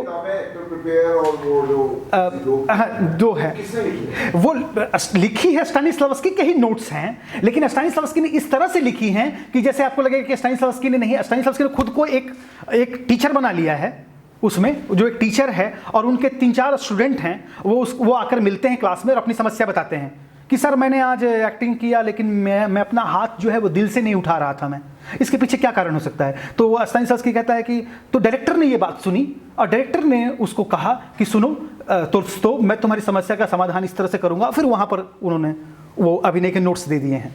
तो उसको एक नॉवेल की तरह लिखने की कोशिश की है उन्होंने। हो सकता है उनके मन में आया होगा कि लोग ना पढ़ें, तो कहानी के तौर पर लिखी गई किताब है बेसिकली। तो आप देखेंगे कि ये तीनों किताब जो building a structure, an actor prepare और क्रिएटिंग अ रोल, भूमिका की संरचना, अभिनेता की तैयारी, ये किताब आप लोग भी पढ़ सकते हैं। डायरेक्शन की टीम की किताब आप पढ़ सकते हैं इसको, क्योंकि इसमें बहुत कुछ डायरेक्टोरियल्स के बारे में है। एक डायरेक्टर किस तरह से हैंडल कर रहा है एक्टर्स के प्रॉब्लम्स को, क्योंकि जब आप अभिनय डायरेक्शन करने जाएंगे तो वहां पर एक्टर आपसे पूछेगा आकर कि इसके पीछे क्या मोटिवेशन है। देन आपके लिए पहली बार टर्म आपके दिमाग में आएगा, व्हाट इज मोटिवेशन। आपको वहां मोटिवेशन मिलेगा कि मोटिवेशन किसे कहते हैं। वही मोटिवेशन जो है वो आपको फिर स्ट्रासबर्ग में अलग तरीके से मिलेगा। ये देखिए, बेसिकली पहले जो अभिनेता को जो एक्टिंग सिखाते थे वो कोई एक्टर ट्रेनर होते नहीं थे, डायरेक्टर ही एक्टिंग सिखाता था। डायरेक्टर ही जानता होता था कि मैं जो प्रोडक्ट बनाने जा रहा हूं उसके भीतर मुझे किस तरह के अभिनय की जरूरत है। तो मेनली जब आप इस किताब को पढ़ेंगे स्टानिस्लावस्की, तो आपको ज्यादा डायरेक्शन के बारे में जानकारी मिलेगी, बशर्ते कि अभिनेता के बारे में, क्योंकि एक डायरेक्टर बता रहा है, एक्टर को डील कर रहा है कि किस तरह से उसको बैठना चाहिए, किस तरह से बोलना चाहिए, किस तरह से उसको प्रॉप्स के साथ इस्तेमाल करना चाहिए, किस तरह से उसको अपना सेल्फ अप्लाई करना चाहिए, उसके बारे में, उन जो उपाय के बारे में है, वो ये 3 किताबें हैं। क्या लगता है आपको कि मेरे पढ़ाने से आपको कुछ लाभ होने वाला है? पता चल जाएगा सर क्या आ गई है, कुछ ये सब किस तरह से चीज़ें बनी हैं, रियलिज्म कैसे आया और किस तरह से हमारा सिनेमा या उसके अंदर का जो अभिनय है वो किस तरह से चीज़ें बदली हैं और किस तरह से उनका अप्रोच जो है वो अलग अलग तरीके से अलग अलग समय पे हम जिसको रियलिज्म समझते रहे हैं या जिसको हम मॉडर्न समझते रहे हैं, वो किस तरह से मॉडर्न या किस तरह से रियल है, वो उसके बारे में समझने में थोड़ी आसानी जो है वो आपको इस तरह से होंगी। ये जो स्टानिस्लावस्की सिस्टम है ये बेसिकली जो देखेंगे कि ये 19th सेंचुरी में डेवलप हुआ है रशिया में, और इसको करते हुए, इस पर जो काम करते हुए यही रियलिज्म जो है वो रशियन थिएटर से निकल के और बाद में चली गई हैं वहाँ जहाँ अमेरिका में वो सिस्टम हो जाती है, मेथड हो जाती है सिस्टम। जब तक स्टानिस्लावस्की थे उन्होंने सबसे पहले जो नाम दिया था वो मेथड ही नाम दिया था, पर क्या हुआ कि वहाँ जो साइकोलॉजिस्ट थे, चूँकि वो इसको वहाँ से वो टर्म लिए थे, जो शखानोव करके नाम दिया था मैंने, वहाँ से उन्होंने टर्म लिया था और उन्होंने भी अपने एक्टिंग सिस्टम को नाम दिया था मेथड, स्टानिस्लावस्की मेथड। पर कुछ एक दिनों पर काम करने के बाद उनको समझ में आया कि नहीं, मेथड नहीं, हमें एक सिस्टम कहना चाहिए इसको, क्योंकि मैं एक सिस्टम दे रहा हूँ, एक पद्धति दे रहा हूँ, तरीका नहीं दे रहा हूँ, मैं मेथड नहीं दे रहा हूँ, है ना, मेरी परिभाषा नहीं है, मैं एक सिस्टम पेश कर रहा हूँ। तो ये काम करते हुए इन्होंने 2 रूप में मेनली इसको अपने सिस्टम को 2 तरह से विभक्त किया है। स्टानिस्लावस्की के समय जो वहाँ का जो रशियन थिएटर था वो मेनली जो आप देखेंगे वहाँ का पॉलिटिक्स जो था, वो राजनीति जो थी, वो उससे काफ़ी प्रभावित रहा था, है ना। तो वहाँ की जो पॉलिटिक्स थी, खास करके आप मार्क्सिज्म को अगर समझते हो, जैसे बंगाल में मार्क्सिज्म जो है जिस तरह से आई, या जिस तरह से केरला में हमारे यहाँ मार्क्सिज्म है, वो उस तरह से उनके जीवन में जो मार्क्सिज्म आई, जिस तरह से वहाँ का जो उच्च वर्ग है उसको ख़त्म किया गया, लोगों में समानता की बात कही जाने लगी। ये समानता के कारण जो कॉमन मैन का उदय हुआ, इसके कारण साहित्य पे बहुत ज़्यादा प्रभाव पड़ा, वहाँ के लिटरेचर पे बहुत ज़्यादा प्रभाव पड़ा, और वो लिटरेचर जो है वो कॉमन मैन का लिटरेचर हो गया और कॉमन मैन की कहानियां लिखी जाने लगी, जिसके अंदर आप देखते हैं कि इस तरह से निकोलाई ऑस्ट्रोवस्की, या आप देखते हैं कि मैक्सिम गोर्की का नाटक है तलछट करके, एक नाटक है तलछट। तलछट मतलब अंडरग्राउंड, हाँ, लोअर डेप्थ्स उसका अनुवाद है हिंदी में, तो हिंदी में भी अनुवाद है। वो सब अगर आप देखेंगे तो उसका नायक जो है वो लोअर डेप्थ यानी तलछट में रहता है, अंडरग्राउंड में रहता है। जिन लोगों को मालूम नहीं है उनको पता होना चाहिए, कुरोसावा की एक फिल्म है लॉर्ड है, कुरोसावा ने उसी प्ले के ऊपर एक फिल्म भी बनाया है। हाँ, कुरोसावा के काम में आप बहुत सारी चीज़ें आपको देखने को मिलेंगी। वो उन्होंने कुरोसावा एक ऐसा जो फिल्मकार है जिसने शेक्सपियर के स्क्रिप्ट पे भी काम किया है, जैसे रांग करके बहुत बड़ी फिल्म है, या कॉमन मैन की एकदम कहानी अकीरू करके भी आपको देखने को मिलेगी, जहाँ नायक जो है बिल्कुल एक आम आदमी है, और या यंगरी यंग मैन वाली जो फिल्म है वो भी आपको देखने को मिलेगी। मतलब मैं ये कह रहा हूँ कि किस तरह से एशिया में वहाँ से मार्क्सिज्म जो है वो किस तरह से आई है, और ये मार्क्सिज्म एशिया में भी आने के बाद ये सब ने जो नाम लिया, पीपीएच का नाम लिया, पीपल्स पब्लिशिंग हाउस, वो उसके तहत हमारे यहाँ बहुत सारी चीज़ें अनुवाद होकर आई, अनुवाद होकर, जैसे चेरी ऑर्चर्ड, अंकल वानिया, या मान लीजिए एक और नाटक है जिसका नाम है वाइल्ड डक, लोअर डेप्थ, ये सब जो नाटक हैं वो वहीं से अनुवाद होकर भारत में जो वाइल्ड डक जिसका नाम हिंदी में है हंसिनी करके उन्होंने अनुवाद किया है। वाइल्ड डक 2 नाटक है, एक मुर्गाबी है जो इब्सन ने लिखा है, लेकिन वो दूसरा वो रियलिज्म से अलग है, वो नेचुरलिज्म में है, और जो वाइल्ड डक हंसनी है वो आप रियलिस्टिक पढ़ सकते हैं। रियलिज्म बहुत इंपॉर्टेंट चैप्टर है आप लोगों के लिए, बहुत ज़्यादा इंपॉर्टेंट है, खास करके आपकी कहानियाँ जो आप देखेंगे, जो नए रचनाकार हैं, या जिस तरह से नए फिल्मकार, जो आप लोग भी जो कहानी लिखते हैं आपको पता नहीं होता है, लेकिन उसका आपका नायक जो होता है वो कोई स्कूटर बनाने वाला, साइकिल बनाने वाला, या एक दुकान में काम करने वाला आदमी होता है। यही सब तो कहानियाँ कही जाती। जैसे मैंने पिछली बार उदाहरण लिया था कि मैनचेस्टर बाय द सी है ना, मैनचेस्टर बाय सी का जो नायक है वो क्या करता है, एक आम आदमी ही तो है। या आप मान लीजिए नोमैडलैंड के अंदर जो युवती है, जिसको कि ज़िंदगी में अपना कोई घर नहीं बनाती है, उसका कोई अपना जगह नहीं है, वो विस्थापन करती रहती है, अलग अलग जगहों पर ज़िंदगी बिताती है, जिसको इस बार का ऑस्कर मिला है बेस्ट एक्ट्रेस का वो। या मिनारी जो है, मिनारी के नायिका जो है वो क्या करती है, वो एक कॉमन मैन है, सर्वाइवल ढूंढ रही है अपनी। ये सर्वाइवल ऑफ द फिटेस्ट जो जो जो जो जो सिद्धांत आया साइंस के भीतर, वही एक्टिंग के भीतर आया कि सर्वाइवल कैसे, बेसिकली जो मॉडर्निज्म के भीतर जो कहानियां होती है, रियलिस्टिक के भीतर जो कहानियां होती है, वो एक सर्वाइवल की कहानी होती है, एक सर्वाइवल का अप्रोच होता है, किस तरह से नायक सर्वाइव करेगा। ये वालों के अंदर जो नायक है वो बंदर भगा रहा है, इसलिए नहीं कि उसको बंदर भगाना पसंद है, या उसके पापा ने उसको कहा है, या भगवान ने रात में उसको आशीर्वाद दिया कि जा तू कल से बंदर भगा, नहीं, वो अपना सर्वाइवल ढूंढ रहा है। मॉडर्निस्ट की कहानी, रियलिज्म की कहानी का जो नायक होता है वो सर्वाइवल ढूंढता है। उसको खाना पीना, घर चलाना है भैया, शादी करनी है, बच्चा बनाना है, घर परिवार चलाना है, सर्वाइवल की कहानी है उसके भीतर। वो उसकी प्रॉब्लम ये नहीं है कि मेरी राधा होगी कि मीरा होगी, ये कहानी नहीं है उसकी।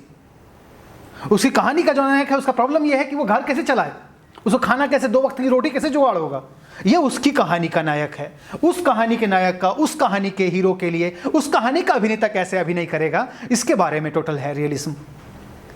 इसलिए देखेंगे कि मार्क्स की पूरी थ्योरी जो है वो इस बात पर आधारित है कि सर्वाइवल ऑफ द फिटेस्ट पर आधारित है, और वही चीज जाकर यहाँ एक्टिंग में ही प्रभावित कर रही है स्टेनिस्लवस्की को, कि सर्वाइवल कैसे होगा, और सर्वाइवल से लेकर वो सारी थ्योरी निकल कर आई है। इसीलिए वो कहा जा रहा है कि रियलिज्म के भीतर रहो। साइकोलॉजी, इससे पहले कभी कोई मॉडर्न थ्योरी में साइकोलॉजी के बारे में बात नहीं किया गया है।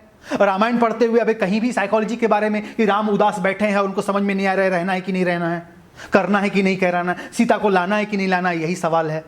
कहीं नहीं एक दृश्य भी तुलसीदास ने या वाल्मीकि ने नहीं लिखा है। रविदास, संत रैदास या ऐसे कोई भी रचनाकार ने किसी ने भी मेंटल चीज़ों के बारे में कभी कोई बात नहीं। मेंटल असाइलम, हॉस्पिटल या मॉडर्न कोई भी किसी तरह के संस्थान, हॉस्पिटल की स्थापना, ऐसा कोई भी घटना आती है, इसका मतलब है कि कहानी मॉडर्न है, कहानी रियलिज्म की तरफ है।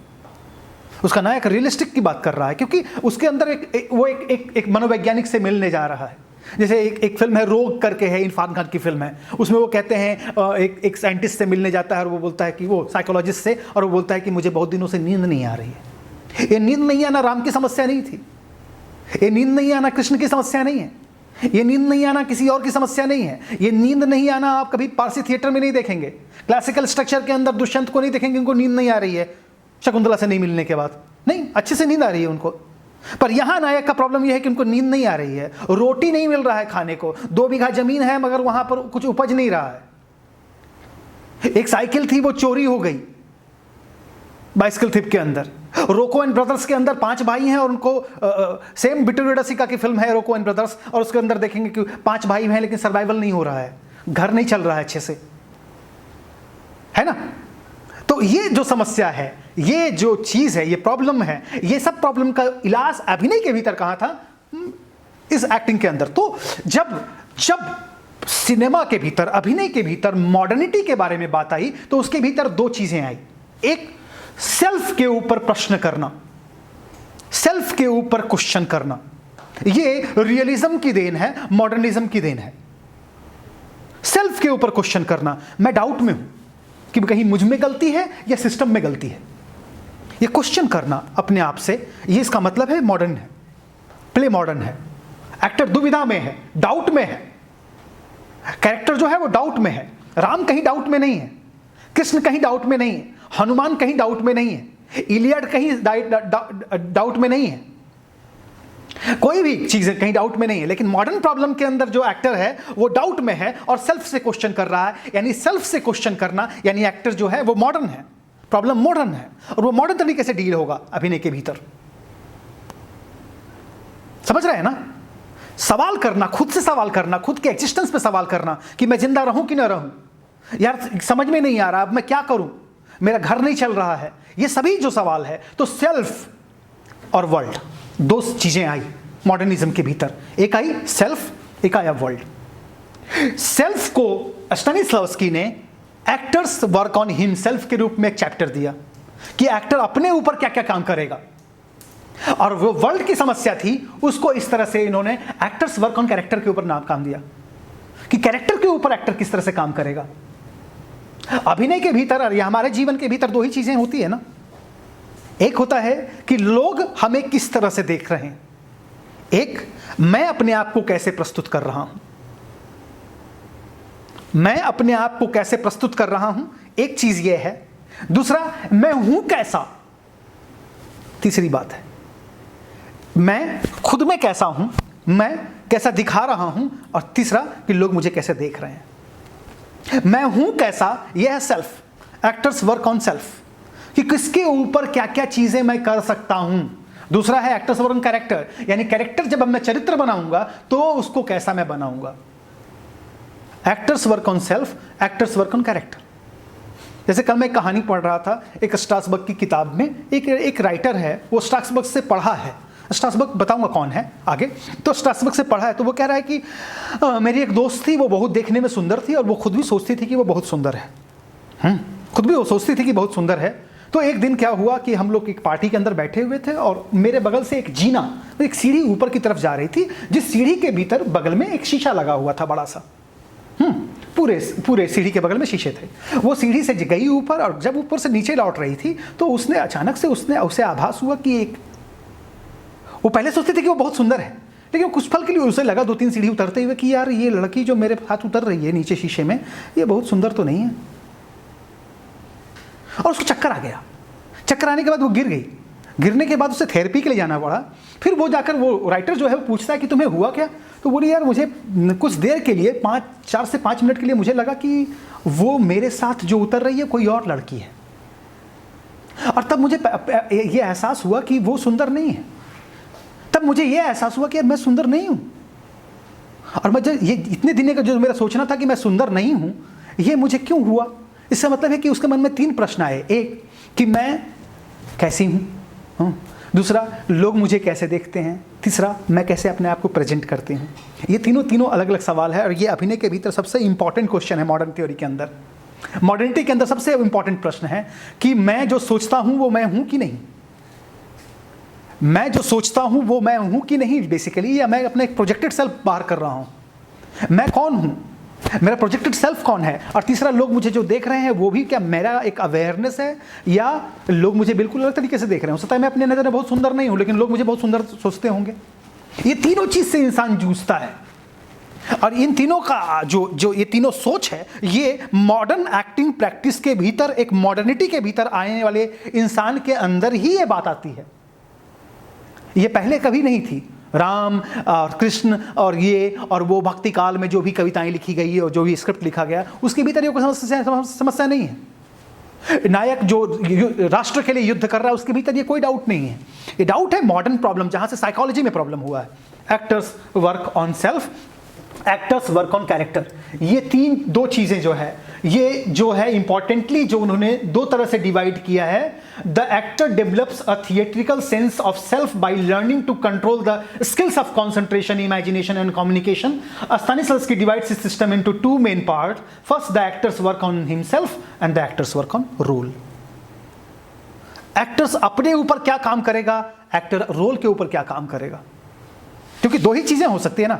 इनर मैकेनिज्म जो है वो मेरा है, जब मैं कोई रोल को अप्रोच करता हूं तो वो दूसरा व्यक्ति है।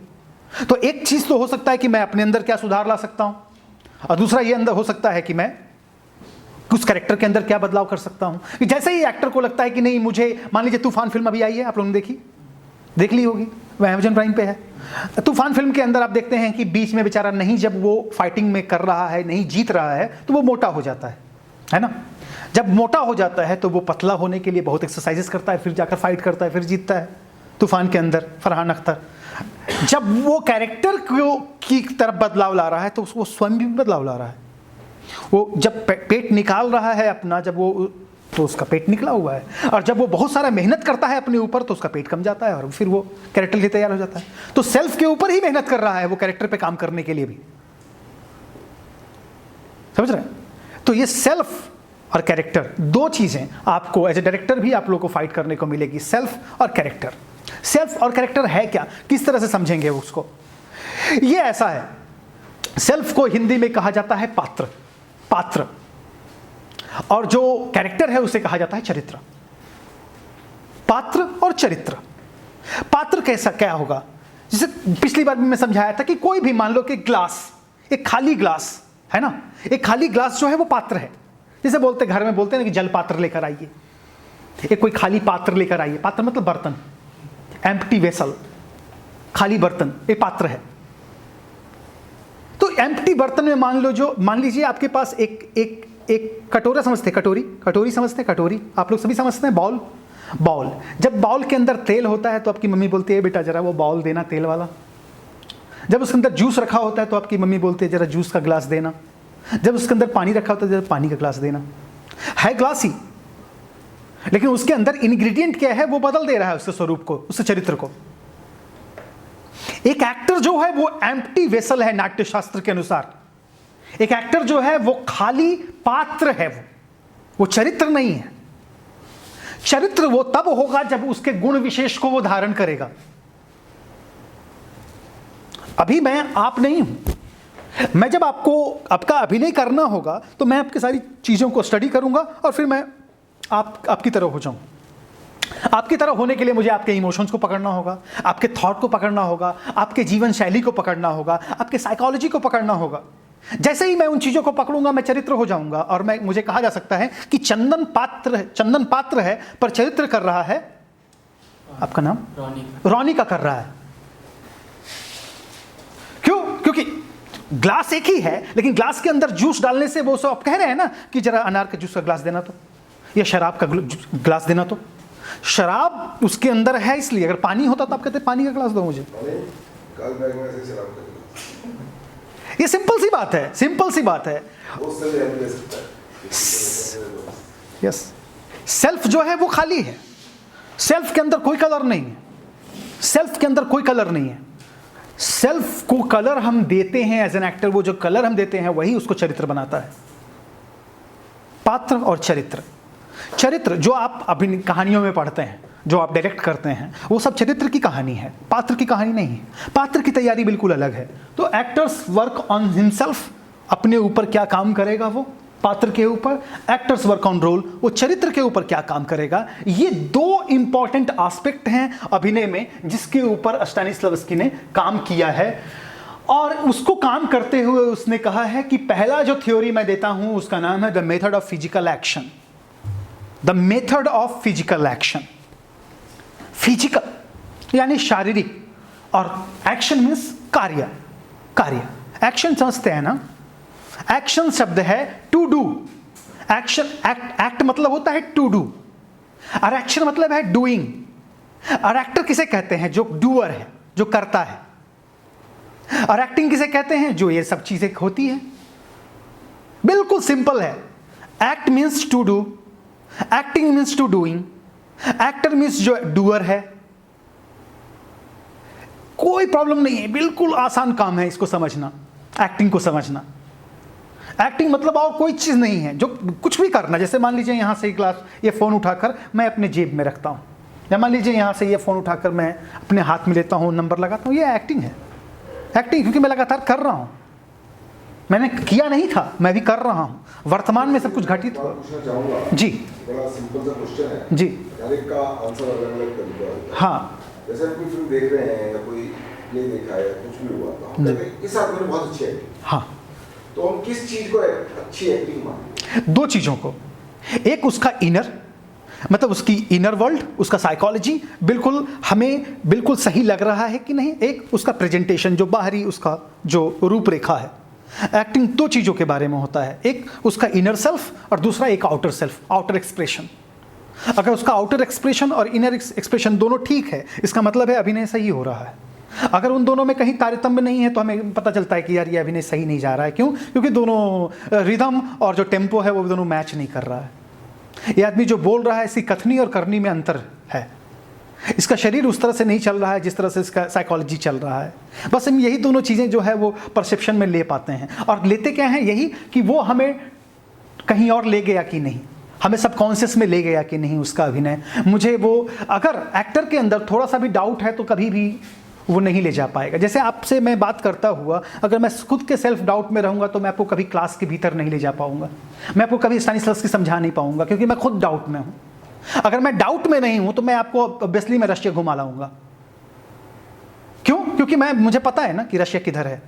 मेरे हिसाब से मेरे मन का जो रशिया है वहाँ आपको मैं घुमा दूंगा, जो मेरे अभिनय के हिसाब से है, क्योंकि मैं डाउट में नहीं हूँ। अगर मैं डाउट में हूँ, एक्टर अगर डाउट में है, तो चरित्र कभी भी पूरी तरह से खुलकर नहीं आएगा। उसके अंदर एक डायरेक्टर होने के नाते आपका पूरा कर्तव्य बनता है कि आप अभिनेता को समझा दें कि वो उसके भीतर किसी तरह का कोई डाउट न हो। एक्टिंग करवाते हुए, अपने प्रोजेक्ट के ऊपर एक्टिंग काम करते हुए, एक डायरेक्टर के रूप में काम करते हुए, एक्टर अगर पूछता है कि ये बताइए कि मैं यहाँ पे हाथ उठा सकता हूँ कि नहीं, मैं इस प्रॉप्स को हाथ लगा सकता हूँ कि नहीं, क्या मैं यहाँ पर कोई एक्टर के साथ गले मिल सकता हूँ, क्या मैं अपने कैरेक्टर से हाथ मिला सकता हूँ, तो आप कहेंगे कि हाँ मिला सकते हो। अगर उसके अंदर इस डाउट को आप क्लियर कर लिए तो आपका जो प्रोजेक्ट है बढ़िया बन जाएगा। अगर आप अपने कह दिया कि ना देख लेना, पता नहीं मुझे समझ में नहीं आ रहा, तो देख ले यार मैं भी कैमरा संभाल रहा हूँ, हाँ, अगर आपने ये कह दिया तो एक्टर जो है जरूर वो हाफ हार्टेडली एक्टिंग करेगा। हाफ हार्टेडली एक्टिंग करेगा इसका मतलब आपका प्रोडक्ट बढ़िया निकल कर नहीं आएगा। क्योंकि आपने जो कहानी चुनी है एज ए डायरेक्टर कहने के लिए, उसका आपका एक ही मीडियम है काम करने के लिए, वो है एक्टर। आप अपनी पूरी कहानी को एक्टर के माध्यम से ट्रांसलेट कर रहे हैं, चाहे आप कैमरे में उसको रिकॉर्ड कर रहे हो, चाहे उसको मंच पे कर रहे हो, या चाहे कहीं भी कर रहे हो। आप करने का माध्यम एक और एक मात्र जो है वो अभिनेता ही है। तो आपका एक्टर के डायरेक्टर के रूप में आपका जो प्रथम कर्तव्य बनता है काम करने के प्रति, अगर आपको एक्टर हैंडलिंग नहीं आती है, अगर आप इन चीज़ों के बारे में गहरा अध्ययन नहीं किए हैं, तो आपका जो है वो आपका प्रोजेक्ट भी है वो सुपरफिशियल लेवल पे ही बनेगा।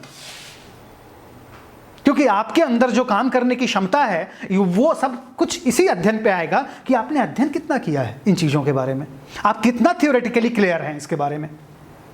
आप जितना क्लियर रहेंगे आप अपने एक्टर को उसी माध्यम से समझा पाएंगे, क्योंकि आपका चरित्र जो है उस अभिनय के माध्यम से ही बाहर निकलेगा, उस अभिनेता के माध्यम से, चाहे वो क्राफ्ट का पढ़ा हुआ हो, चाहे वो नेशनल स्कूल ऑफ ड्रामा का पढ़ा हुआ हो, चाहे वो FTII का पढ़ा हुआ हो। आपको एज एन डायरेक्टर क्लियर होना है कि मुझे अपने आइडियाज़ को इन्हें समझा देना है, ताकि ये एक्टर जो है वो मुझे तरह तरह से निकाल कर दिखाए, और फाइनली हम जिस पे सहमत होंगे वो करके देगा। वो actors work on self, the method of physical action. Method of physical action क्या है? एक्शन को हम कैसे करें? तो स्टानिस्लॉवस्की के मन में यह विचार आया कि अभिनेता के मन में पहले सोच आती है उसके बाद एक्शन आता है, या पहले एक्शन आता है उसके बाद सोच आता है? पहले सोच आती है। वो सोच कहां आती है? वो सोच कहां आती है? क्या हमारी इमेजिनेशन में आती है? क्या हमारे थिंकिंग में आती है? कहां आती है वो सोच?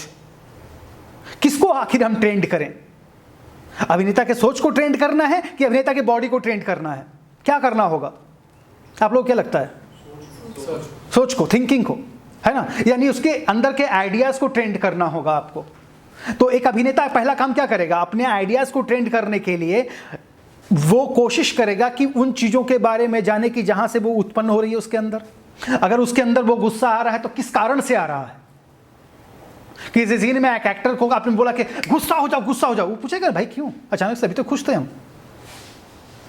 नहीं, तुम समझ नहीं रहे हो, उसके पहले अरे इसका छठा सीन जो है वो मैं जानता हूं, मैंने लिखी कहानी, स्क्रीन प्ले मेरे पास है भाई, तुम गुस्सा हो जाओ बस। नहीं, उसको आपको समझाना है उसका रिलेशनशिप कि यार ये छठे सीन में तुम्हारे साथ ऐसा कुछ हुआ था, इसके लिए गुस्सा होना है। थिएटर के एक्टर को ये समझने में प्रॉब्लम नहीं होती है। क्यों नहीं होती है? क्योंकि उसके पास पूरा खाका मौजूद होता है और वो 1 महीने तक उस चीज़ का लगातार अध्ययन करता है। आपने थिएटर किया है, 30 दिन तक लगातार अध्ययन करता है, वो 30 दिन तक लगातार वो प्रैक्टिस कर रहा है, तो उसको पता होता है कि मुझे कहाँ पर गुस्सा करना है। मगर एक एक्टर, एक फिल्म के एक्टर को जब आप स्क्रीन प्ले देंगे करने के लिए, तो उसको पता चलता है कि आज आपको बोल दिया आज 19 का ए और 19 का बी करेंगे, अब उसको पता है 19 का ए 19 का बी। आपने केवल 2 सीन भेज दिया, 19 का ए 19 का बी, उसको कोई कहानी पता नहीं है और आप उसको समझा रहे हैं कि इस नाटक में तुझे, इस सीन में तुझे गुस्सा करना है, बस समझ ले। गर्लफ्रेंड से तुझे एकदम बिल्कुल दूर हट जाना है, उसको एक लात मारना है और बिल्कुल अलग हट जाना है। अब वो पूछ रहा है भाई इसके पीछे कारण क्या है, क्या है इसके पीछे? तो आप अभी मेरे पास बिल्कुल समझ नहीं है, इसे मत पूछ, बस कर दे। हाँ, 19 का ए, और जिससे हम लोग के साथ ऑडिशन में होता है, हमें पता ही नहीं होता है स्क्रिप्ट में क्या हुआ है, आगे और क्या आगे पीछे हुआ है। अब मैं जो सोचूंगा वही तो दूंगा ना, या जो मेरे सामने वाला बंदा जो ऑडिशन ले रहा है वो बताएगा। ऑडिशन कंपनी का बैठा हुआ बंदा वो कुछ कुछ बोल देता है हमें, और मैं भी कुछ कर देता हूं, है ना, क्योंकि हमें पता नहीं है ना। थिएटर में आप आएंगे तो मैं समझा दूंगा आपको बिल्कुल कि कैसे एक्टिंग करनी चाहिए, लेकिन सिनेमा के सामने जब तक आप मुझे पूरी स्क्रिप्ट पढ़ने के नहीं देते हैं और ऑडिशन ले रहे हैं, इसका मतलब है मुझे पूरा इंफॉर्मेशन दीजिए, तभी तो मैं कैरेक्टर बनाऊंगा ना। ये समस्या जो है ये भी आपको एज डायरेक्टर आपको डील करना है कि कारण क्या है गुस्सा करने के पीछे। इसका मतलब है पीछे बहुत सारी कहानियां घटी है, उस सारी कहानियों को जानना, वो जानकर जब आप आएंगे तो वो मेथड ऑफ फिजिकल एक्शन में ट्रांसफॉर्म अपने आप हो जाएगा कि मैं गुस्सा कर रहा हूं, इसके पीछे कोई कारण है। वो कारण यह है कि मेरी पत्नी ने रात को मेरे घर से लड़ाई करके मुझसे भाग गई है, सुबह मैं गुस्सा हूं, खाना खाते समय मैं उस सीन में मैं अपना थाली फेंक देता हूं। ये मेथड ऑफ फिक्चुअल एक्शन इसलिए आया क्योंकि ऑलरेडी मैं कहीं ना कहीं ऑलरेडी उसके पीछे कोई एक साइकोलॉजिकल कारण है, यानी हर कारण का एक कारण, हर कारण से एक एक्शन निकल रहा है। एक्शन ऐसे नहीं निकलता है। इससे पहले जो एक्टिंग हो रही थी उसमें कुछ भी होता था, वो आदमी क्यों अपना हाथ इस तरह से खड़ा है, आजा मेरी बाहों में ओ मेरी महबूबा किए हुए है, इसका कोई मतलब नहीं था पहले। मतलब वो क्यों ऐसे करके मैं तुम्हें दीवारों में चुनवा दूंगा, अब चुनवा दूंगा दीवार ऊपर नहीं है लेकिन पृथ्वीराज कपूर का हाथ ऊपर है, अब इसका कोई मतलब नहीं बन रहा है, लेकिन वो कर रहे हैं ऐसे अभिनय। इसके बाद दिलीप कुमार साहब ने कहा कि नहीं, दीवार होगी तो इधर होगी, दीवार इधर है, मैं कहूंगा मैं तुमको दीवारों में चुनवा दूंगा, और वो कह रहे थे मैं दीवारों में तुमको चुनवा दूंगा, है ना। पहले के जमाने में जो भी नाटक होते थे उसमें सब में हाथ ऐसे ऊपर होता था, मैं तुमसे कह रहा हूं, मैं तुमसे कुछ कहना चाहता हूं, आओ आओ जनता आओ, वो सब कुछ ऊपर है, उसका कोई संबंध नहीं है इस एक्शन का। ये चीज जो है ये साइंस से डील करना शुरू किया स्टेनिस्लॉवस्की ने कि मैं उठना बैठना चलना बोलना जो भी हमारा होगा उसके पीछे एक साइंटिफिक कारण होगा, एक वैज्ञानिक कारण होगा, और हमें उसी के अनुसार से वो बात करनी है। अब जब इतना नज़दीक में बैठा हुआ मेरा कैरेक्टर है तो मैं इसको चिल्लाकर क्यों बोलने जाऊंगा, मैं यहाँ ऐसे बात करूँ। इसी आप रियलिज्म के भीतर देखते हैं आदमी एकदम बिल्कुल नेचुरल होता है, किसको उसको पता होता है कि मैं तो इतने डिस्टेंस में, कैमरा ही मेरा कोई एक्टर है तो मैं इतना ज़्यादा तेज़ बोलने क्यों जाऊँगा, मेरे पास मेरा डिवाइस मौजूद है यहाँ पे, मुझे इतना ज़ोर से बोलने की ज़रूरत नहीं क्योंकि रिकॉर्डिंग ऑलरेडी हो रही है। कैमरा मेरा को एक्टर है तो मुझे इतना ज़्यादा वास्ट बोलने की क्या ज़रूरत है, मुझे 50 लोगों को सुनाने की ज़रूरत नहीं है। मैं सिनेमा दर्शक, मैं ऑडिटोरियम में बैठकर 250-400 लोगों को संबोधित नहीं कर रहा हूँ, मैं एक आदमी को संबोधित कर रहा हूँ जो मेरे बगल में बैठा हुआ है। एक्टिंग बदल गई मेथड ऑफ फिजिकल एक्शन आने से। मेथड ऑफ फिजिकल एक्शन मतलब वो चीज़ें हैं जो आप जनरली एक्शन के लिए, एक्शन को अलाउ करने के लिए अपने भीतर वो लागू करते हैं। तो conscious means towards the subconscious, चेतना के रूप से अवचेतन तक जाने की जो प्रक्रिया है उसको वही क्या करता है, आपके एक्टर्स के इमोशन को निकाल कर बाहर लाता है। और जब आपका इमोशन बाहर आता है तो कहता है कि Stanislavski realizes that to be natural the actor must be capable of grasping every reaction on stage in psychological way. एक वैज्ञानिक तरीके से उस चीज़ों को वो समझ सके या उसको ले सके. सो he realizes that there is a break between the intellectual and the physical preparation in the actor's work on the character. He concludes that from the very beginning of the performer must include the physical life, his body, in the psychological process in order to make this break disappear. There is nothing real on stage. He understood the mutual influence of psychological and physical behavior, began to think about starting the actor's creativity on stage from the physical side of psychophysical process. Psychophysical process, पहली बार psychophysical यानी मनो और शरीर दोनों को मिलाया. मन को पहले फिजिकल था एवरीथिंग, जो भी मैंने कैरेक्टर हाँ सोच लिया मैंने, क्या रावण होगा तो हा हा हा हा हंसेगा, उसका बड़े बड़े जेस्चर्स होंगे, है ना. इस नहीं, साइकोलॉजिकल तरीके से सोचना है कि रावण क्या सोचता है, दूसरी औरतों के बारे में क्या सोचता है, वो क्या उसे धन का घमंड है.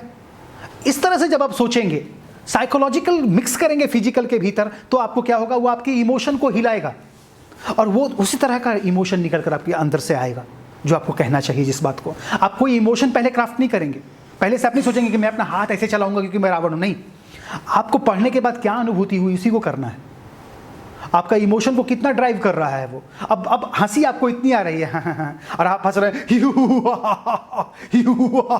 इसका मतलब क्या है यार, इसका मतलब क्या है, इसका मतलब है कि ये जो आपका जेस्चर आ रहा है वो किसी न किसी पुरानी परंपरा से आ रही है या किसी न किसी पुराने कॉज से आ रहा है कि आपने किसी ने बताया कि नहीं रावण हो तो तुम्हें जोर से हंसना चाहिए ताकि पूरे लंका में गूंजे. नहीं, आप तो हंस रहे हैं राम पे ना, और राम आपसे कुछ फीट दूर है, तो राम पे हंसो ना, आप लंका को क्यों सुना रहे हो. ये कॉन्सेप्ट जो है ये खत्म हुआ अभिनय के भीतर. इसलिए आप लोग को रामायण का कुछ एपिसोड आप लोग महाभारत का कुछ एपिसोड जरूर देखिए आप लोग एज ए डायरेक्टर, तो आपको समझ में आएगा कि एक्टिंग का कितना बड़ा गैप और कहाँ कहाँ वो चीज़ें गैप के रूप में आई हैं. वो आपको समझने में मदद मिलेगी उन चीज़ों से. सो ये जो पूरा जो सिचुएशन है ये जो है वो इसमें उन्होंने कहा he develops his ultimate technique, the method of physical action, which is a solution of a spontaneous behavior on stage instead of forcing an emotion before going. Forcing an emotion before going, हम वहाँ जाने से पहले ही सोच रहे हैं वहाँ पे कि अभी जाऊँगा तो बहुत जोर से हंसूंगा, कैरेक्टर के ऊपर हंसूंगा, फिर उसके बाद इस डायलॉग पे रोऊंगा. नहीं, मुझे सामने बैठे हुए आप लोगों से क्या मिल रहा है, एक्टर के रूप में जो बिहेवियर मिल रहा है, मुझे उससे हंसना है. इसलिए मैं पूरा उसको वॉच करूंगा, उसके बिहेवियर को वॉच करूंगा. अगर वो गुस्सा ही नहीं हो रहा है तो मुझे गुस्सा क्यों आएगा, या वो गुस्सा ही नहीं आ रहा है तो मुझे गाली क्यों आएगी. क्यों? क्योंकि मैं सोच कर आया हूं कि मैं गाली दूंगा. नहीं, अगर मैं सोच कर आया हूं मैं गाली दूंगा तो इसका मतलब है मेथड ऑफ फिजिकल एक्शन लागू नहीं हो रहा है. अगर मुझे सामने से वो मिलता है तभी मैं गाली दूंगा. सामने से मुझे बात करते हुए कोई एक्टर से बिहेवियर मिलकर मुझे गुस्सा आया तभी मैं गुस्सा होऊंगा, वरना उस डायलॉग को मैं आराम से ले लूंगा. अगर मान लीजिए आप सामने से बैठे हुए मुझे, अगर आप लोग सभी लोग ऐसे देख रहे हैं आप लोग मुझे, और मैं पढ़ा रहा हूँ और मुझे सामने से किसी ने सर भी हिलाकर मुझे अगर रिस्पॉन्ड नहीं किया तो शायद मैं थोड़ा सा और अलग तरीके से पढ़ाने की कोशिश करूँगा. ये जो मैं अलग तरीके से पढ़ाने की कोशिश करूँगा ये मैं वर्तमान में कर रहा हूँ, और ये मैं क्यों कर रहा हूँ, क्योंकि मुझे सामने से बिहेवियर मिल रहा है उस तरह का. अगर मुझे आपसे पढ़ाते हुए आपका रिस्पॉन्स नहीं मिलेगा तो शायद मेरा पढ़ाने का बिहेवियर चेंज हो जाएगा. लेकिन अगर मैं सोच कर आया हूँ कि नहीं मैं आज चिल्ला कर पढ़ाऊँगा, चाहे कोई कुछ सोचे या हंसे या ना हंसे, तो इसका मतलब है कि मैं स्टॉक एक्टिंग कर रहा हूं. मैं वो एक्टिंग कर रहा हूं जिसमें मैं इमोशनली मैं सोच कर आया हूं कुछ, और मैं बाहर निकल कर शायद कर सकता हूं तुम लोग के साथ बहुत मजा नहीं आया यार पढ़ाने में. वो बात नहीं बनी. क्यों नहीं बनी? क्योंकि मैं ही इसको सोच कर आया हूं. एक नया एक्टर जो होता है, जब आप डील करेंगे एक्टिंग में, बता रहा हूं मैं आपको शर्तिया बता रहा हूं कि वो कुछ सोच कर आएगा. जैसे पिछली बार अगर आप लोग ने देखा होगा कि कैरेक्टर के साथ काम करने में कितनी दिक्कतें आ रही थी, वो लड़का जो छत्तीसगढ़ से है, क्यों आ रही थी? क्योंकि उसने सोच कर रखा था कुछ कि इस डायलॉग पे हंसूंगा, उस डायलॉग पे मैं रोऊंगा, उस डायलॉग पे मैं ऐसे करूंगा, उस डायलॉग पे चिल्लाऊंगा, है ना. ये जो सोच कर वो आया उससे हट नहीं पा रहा था वो. और जो एक्टर न्यूट्रल होता है वो आ जाता है स्टेज में डायलॉग याद करके कि अब जो सामने से एक्टर का बिहेवियर मिलेगा मैं वो दूंगा. क्योंकि जीवन तो बिहेवियर है ना. आप ये सोच कर आते हैं कि आज मैं 3 बार मुस्कुराऊंगा, क्राफ्ट स्कूल जाऊंगा तो 3 बार मुस्कुराऊंगा, 2 बार मुस्कुराऊंगा, 1 बार हाँ. ये जैसे ही सोच कर आप आते हैं आप फ्लॉप होते हैं, आपका दिन खराब जाता है. अब ऐसे बोलते हैं ना कि मेरा दिन खराब गया, आपका दिन खराब क्यों जाता है? क्योंकि आप इमोशनली सोचते हैं दिन के बारे में कि आज का दिन भी कल की तरह जाएगा। क्यों जाएगा आज का दिन कल की तरह? आज का दिन आज की तरह जाएगा, कल का दिन कल की तरह जाएगा। क्यों? क्योंकि हम बिहेवियर के ऊपर हैं। Instead of forcing an emotion before going, emotion को फोर्स मत करो जाने से पहले। जीवन में भी ऐसा मत करो। क्या करो? स्पॉन्टेनियस बिहेवियर पर रहो, स्पॉन्टेनियस बिहेवियर पर रहो। लाइफ में हमेशा जिंदगी को एंजॉय करोगे आप। जिंदगी को अगर आपने ये सोच लिया कि नहीं मैं जा रहा हूं, आज का दिन तो वाव होकर ही बीतेगा मेरा, नहीं हो सकता है यार। तुम्हारा दोस्त आकर हो सकता है कोई ऐसी समस्या लेकर आ जाए जो तुम्हारा दिमाग खराब कर दे। यार मैं तुम्हारी गर्लफ्रेंड को पसंद करता हूँ, ऐसा किसी बोल दिया किसी दोस्त ने, आपको तो टेंशन हो जाएगा यार। ये आदमी मेरे साथ बिल्कुल बगल में रोज दिन खाना खाता था, बाहर हम लोग रोज दिन पराठे खाते थे, और आज ये बोल रहा है ये बात। आपका दिन बदल जाएगा। जबकि आपने सोचा था कि जिंदगी बाव करके बिताऊंगा मैं। यह है मेथड ऑफ स्पॉन्टेनियस बिहेवियर, यही है मेथड ऑफ फिजिकल एक्शन। कितनी बड़ी बात कह रहा है ये आदमी, सोच रहे हैं आप? जबकि स्क्रिप्ट में आप ऑलरेडी लिखे हुए हैं कि एक्टर वहां रोता है, फिर भी मैं ये सोचकर नहीं आऊंगा कि मैं रोऊंगा, क्योंकि मैं सोचकर एज एन एक्टर ये आऊंगा कि जब तक सामने वाला आदमी मुझे रुलाएगा नहीं, मैं रोऊंगा नहीं। ये होता है एक्टिंग के भीतर ताजगी, ये होता है जो नई थ्योरी है, ये है नई चीज जो एक्टिंग के भीतर इन्वेंट किया इस आदमी ने, महान काम किया इस आदमी ने। और इसी थ्योरी के ऊपर बेस्ड करके इसका चेला जो बाद में अमेरिका में, जिसका नाम सैनफोर्ड माइजनर है, उसने पूरी टेक्निक निकाल दी। सैनफोर्ड माइजनर की पूरी टेक्निक है एक्टिंग के बारे में कि एक्टिंग जो है वो बिहेवियरल है, लाइफ भी बिहेवियरल है। आप जानते हैं अभी कि अगली बार घर में जाएंगे तो क्या होगा? आपने मोटा मोटी तय किया है कि जाएंगे खाना खाएंगे, लेकिन आप ये जानते हैं कि आपका इमोशन कैसे ड्राइव करेगा। हो सकता है खाना खाने जाए, मम्मी पापा का लड़ाई रहे, थाली फेंक के दे दिया, खा ले जो खाना है, आपको भी गुस्सा आ जाएगा। लेकिन आप यहाँ नहीं जाएंगे, मम्मी मुझे गोद में बिठाएगी, फिर सुलाएगी, फिर लोरी गाएगी, मैं खाऊंगा। ये आपका जो सोच है, ये आपका जो सोच है, यही सोच जो है इसे स्टॉक सोच कहते हैं। यही जो है अभिनेता को आगे नहीं बढ़ने देता है। इसीलिए इन्होंने मेथड ऑफ फिजिकल एक्शन लेकर आए कि नहीं, जो भी कुछ वहां पर आएगा वो मेरी साइकोलॉजी में आएगा, और जो साइकोलॉजी में आएगा उसी से मेरे एक्शन में आएगा, वो उसी से वो एक्शन होगा, न कि इमोशन से एक्शन करेंगे। हम इमोशनली सोचकर कहीं नहीं जाएंगे, है ना? तब दिन नया होगा और जिस तरह का होगा उसको हम एक्सेप्ट करेंगे लाइफ में। और ये है the method of physical action. तो मुझे लगता है कि इन्होंने, आपको क्या लगता है कि इन्होंने अच्छा काम किया है, बुरा किया है? G.A. Totsnov करके एक आदमी थे थिएटर में, एमिनेंट रशियन डायरेक्टर थे उस समय के। उन्होंने कहा था मेथड ऑफ फिजिकल एक्शन के बारे में कि the method of physical action is now the only one and there is nothing in the world theatre to equal it in the field of actor's art. इस पूरे actor की कला के भीतर मेथड ऑफ फिजिकल एक्शन जैसा कुछ भी नहीं है, अभी तक कुछ भी इन्वेंट नहीं हुआ है। Most important in the actors art is achieving the experience of true emotion. True emotion, जैसे मुझे यहाँ पढ़ाते हुए मेरे अंदर जो भी कुछ बीत रहा है वो ट्रू इमोशन है मेरा। मैं कुछ भी क्राफ्ट में मैं जाऊँगा, क्राफ्ट तो बच्चों को एकदम बिल्कुल हंसता हुआ चेहरा प्रस्तुत करूँगा और सब लोग देखकर मुझे खुश हो जाएंगे, फिर कहेंगे वाओ सर वाओ, आज तक तो ऐसा कभी टीचर ही नहीं आया जैसा आप कर रहे हो। ये सब जो मैं सोच कर आऊँगा ये इसकी नहीं, मैं ट्रू इमोशन पे अपना, कि जो मुझे पढ़ाते हुए जो इमोशन मिलेगा, कभी मुझे खराब भी लग सकता है, कभी मुझे अच्छा भी लग सकता है, कभी मुझे हंसी भी आ सकती है, आएगी। ये true emotion, experience of true emotion, the method of physical action gives the actor the possibility of such an achievement. ये एक अचीवमेंट होता है अभिनेता के लिए। इसीलिए आप लोग भी जब एक्टिंग करवाएं अपने एक्टर्स से, तो उसे कभी भी इमोशन को फिक्स लेकर आने के लिए कभी नहीं कहेंगे आप। इवन आपको ये भी नहीं कहना है कि आपको केवल इतना कहना है कि डायलॉग याद करके पहुंच जाओ, बस डायलॉग केवल याद करके पहुंच जाओ बस। मैं परसों की बात बता रहा हूं, मुझे एक एड फिल्म का ऑडिशन देना था, है ना? कोई ब्रोकरेज का कोई एक ऐड है, मैं अभी भूल गया वो क्या था। कल मुझे बुलाया गया ऑडिशन देने के लिए। अच्छा, जब मैंने ऑडिशन किया तो उसके बारे में ऐसा था कि यार ये मूवर्स एंड पैकर्स वाले कैसे हैं यार, जब भी इनको फ़ोन करो कॉल लगता नहीं है। ठीक है, ये पहला डायलॉग था मेरा। अब मैंने उसको ऐसे किया, यार ये मूवर्स एंड पैकर्स वाले कैसे हैं यार, जब भी मैं फ़ोन करता हूँ उनको फ़ोन ही नहीं उठाते। अब मैंने ऐसे करके भेज दिया। अगले दिन उस बंदे ने नोट्स दिया कि नहीं यार चंदन, मज़ा नहीं आ रहा है, तुम एक काम करो। मैंने कहा कि मैं आपके स्टूडियो में आ जाता हूँ, क्योंकि मुझे पता नहीं है इसके पीछे की कहानी और इसके आगे की कहानी, शायद आप जानते हो। मैं गया, अब वो ऐसे कह रहा है करने के लिए, यार मूवर एंड पैकर्स वाले भी गजब हैं यार, जब भी फ़ोन करता हूँ उठाते नहीं है। अब मुझे कैसे पता चलेगा इसके बारे में कि ये गुस्से में कही गई बात है या प्रेम से कही गई बात है या कुछ भी कही गई बात है? मुझे तो इसका बैकग्राउंड नहीं पता है ना, ये तो पता है सामने वाले को, और वो जो भी कह रहा है उसको सच मानकर मुझे करना होगा। इसलिए केवल अभिनेता के लिए आप लोग एज ए डायरेक्टर यही कहेंगे कि भैया तुम डायलॉग याद करके पहुंच जाओ, सिचुएशन में मैं देखूंगा, मुझे सिचुएशन मालूम है, मैं आपको बताऊंगा, उस सिचुएशन में उस समय जो आएगा उसी को मैं रिकॉर्ड करना पसंद करूंगा, शायद वही सबसे अच्छा, सबसे ज़्यादा ऑर्गेनिक और सबसे उत्तम होगा मेरे लिए। तो एक डायरेक्टर के लिए भी इसके अंदर बहुत सारी सीख है इसके भीतर। एक एक्टर के लिए तो है ही है, डायरेक्टर के लिए मुझे लगता है कहीं ज़्यादा है इसमें, कि ताकि आप एक्टर को समझा पाएं कि देख मेथड ऑफ फिजिकल एक्शन के भीतर तो यही समझाया इस आदमी ने कि आदमी को बिल्कुल ही ऑर्गेनिक होना चाहिए।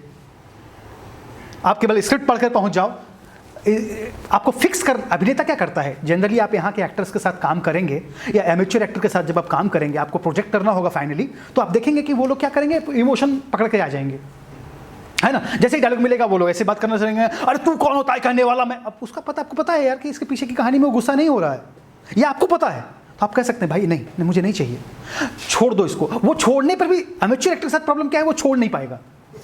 नहीं सर मैं तो याद करके पहुंच गया हूँ। क्या याद करके पहुंचे हुए? डायलॉग याद करके पहुंचे हुए, इमोशन, वो इमोशन भी याद करके पहुंच गया है। वो उसी तरह से डायलॉग याद किया है कि नहीं मैं तुम्हें छोड़ूंगा ही नहीं, जबकि उसको याद करना था कि मैं तुम्हें छोड़ूंगा नहीं, बस इतना याद करना था। इसलिए एज डायरेक्टर आप लोग का फर्ज बनता है कि उसको कहने का भाई ना ना ना ना एकदम नहीं, मुझे चाहिए, ये सब चाहिए ही नहीं मुझे। मैं जानता हूँ इस कहानी को, और इसमें जो कोई एक्टर बोलेगा उसके अनुसार से अगर तुम्हें गुस्सा आता है तो ही गुस्सा करना, मतलब मत करना, शायद मेरी कहानी में नहीं जा रहा है, मेरा कुछ और ही बन जाएगा प्रोडक्ट। सो ये जो है, ये इन्होंने इसके बारे में इन्होंने ये बात कही। ओके, यहाँ से एलिमेंट्स ऑफ एन एक्शन के बारे में हम लोग इंपॉर्टेंटली बात करेंगे। और एलिमेंट ऑफ एक्शन जो है वो बेसिकली ये पहला चैप्टर है जिसके बारे में स्टेनिस्लवस्की ने अभिनेताओं को क्या क्या होना चाहिए, उसके भीतर क्या क्या क्वालिटी होनी चाहिए, एक्टर्स वर्क ऑन रोल के भीतर क्या क्या क्वालिटी होनी चाहिए, एक्टर्स वर्क ऑन सेल्फ के बारे में नहीं बता रहा हूँ मैं, एक्टर्स वर्क ऑन रोल के भीतर क्या क्या चीज़ें होनी चाहिए। Element of an action, action समझते हैं ना, जो भी कुछ एक जगह पर मैं बैठा हुआ हूँ, इस पॉइंट से उठकर मैं जो भी कुछ काम करूँगा ये एक्शन है। One point two another point, सबसे पहला काम है आदमी जब बैठा होता है, बैठने के बाद वो उठता है, उठने के बाद वो चलता है, चलने के बाद वो दौड़ता है ना, यही होता है ना लाइफ में। आदमी एक स्थिति में बैठा होता है, बैठने के बाद वो उठता है, उठने के बाद वो चलता है, चलने के बाद वो दौड़ता है, ये सारा कुछ एक्शन है। इस एक्शन के भीतर क्या क्या एलिमेंट हो सकते हैं, इसके भीतर क्या क्या तत्व हो सकते हैं एक एक्टर के लिए। एक एक्टर क्या करता है, आप डायरेक्टर क्यों हैं? क्यों? क्योंकि आप डायरेक्ट करते हैं। फर्स्ट टर्म क्या होगा, डायरेक्ट ही होगा ना, डायरेक्टर उसके बाद होंगे ना आप, डायरेक्शन उससे मिला हुआ होगा ना, तो डायरेक्ट करते हैं ना आप, निर्देशित करते हैं, आप निर्देश देते हैं कि भैया ये होना चाहिए, ये नहीं होना चाहिए, यहाँ उठना चाहिए, यहाँ बैठना चाहिए, निर्देश है। आप इसलिए आपको निर्देशक कहा गया है, मतलब जो निर्देश देने वाला है, और जो आप करते हैं उसको निर्देशित करना कहा गया कहते हैं, है ना, क्योंकि आप निर्देश देते रहते हैं, यहाँ जाओ, वहाँ बैठो, एक सेकंड यहाँ पर ग्लास उधर रखो, जरा फ्रेम में रखो, अरे फ्रेम हमारा इतना ही है, इसी के अंदर रहो भैया, हाथ ज़्यादा मत उठाओ यार, एक्टर थिएटर से आ गए हो क्या, अरे सिनेमा का एक्टर बनो यार। तो ये सब जो आप करते हैं आप निर्देशित करते हैं, है ना। एक एक्टर क्या करता है, एक्ट, तभी वो एक्टर हुआ ना। जिस चीज़ का जो मास्टर होता है उसके नीचे OR लग जाता है ना, जैसे जो प्रोफेसी बोलता है उसको प्रोफेसर कहते हैं, जो डायरेक्ट करता है उसको डायरेक्टर बोलते हैं, जो एक्टिंग का मालिक है, एक्ट का मालिक है, जो टू डू का मालिक है उसको एक्टर कहते हैं। ये एक्ट जो है, ये एलिमेंट ऑफ एक्शन जो है, यानी जो कुछ वो करेगा उसके भीतर वो कौन कौन सा तत्व करेगा उसके बारे में बात करते हैं। The element described in the section are important aids in carrying out the truthful, logical, concrete action.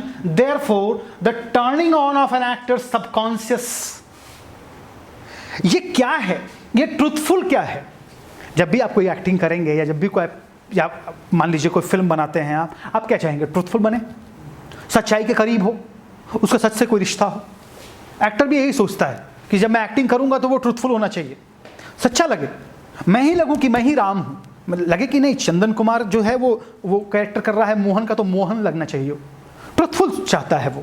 दूसरा क्या चाहता है, लॉजिकल हो, मतलब उसके पीछे कोई उसके डायलॉग बोलने के पीछे या उसका एक्शन करने के पीछे कुछ लॉजिक हो, लगना चाहिए कि हाँ यार ये सही है यार, ये सच ऐसा होता है, ये लॉजिकल है।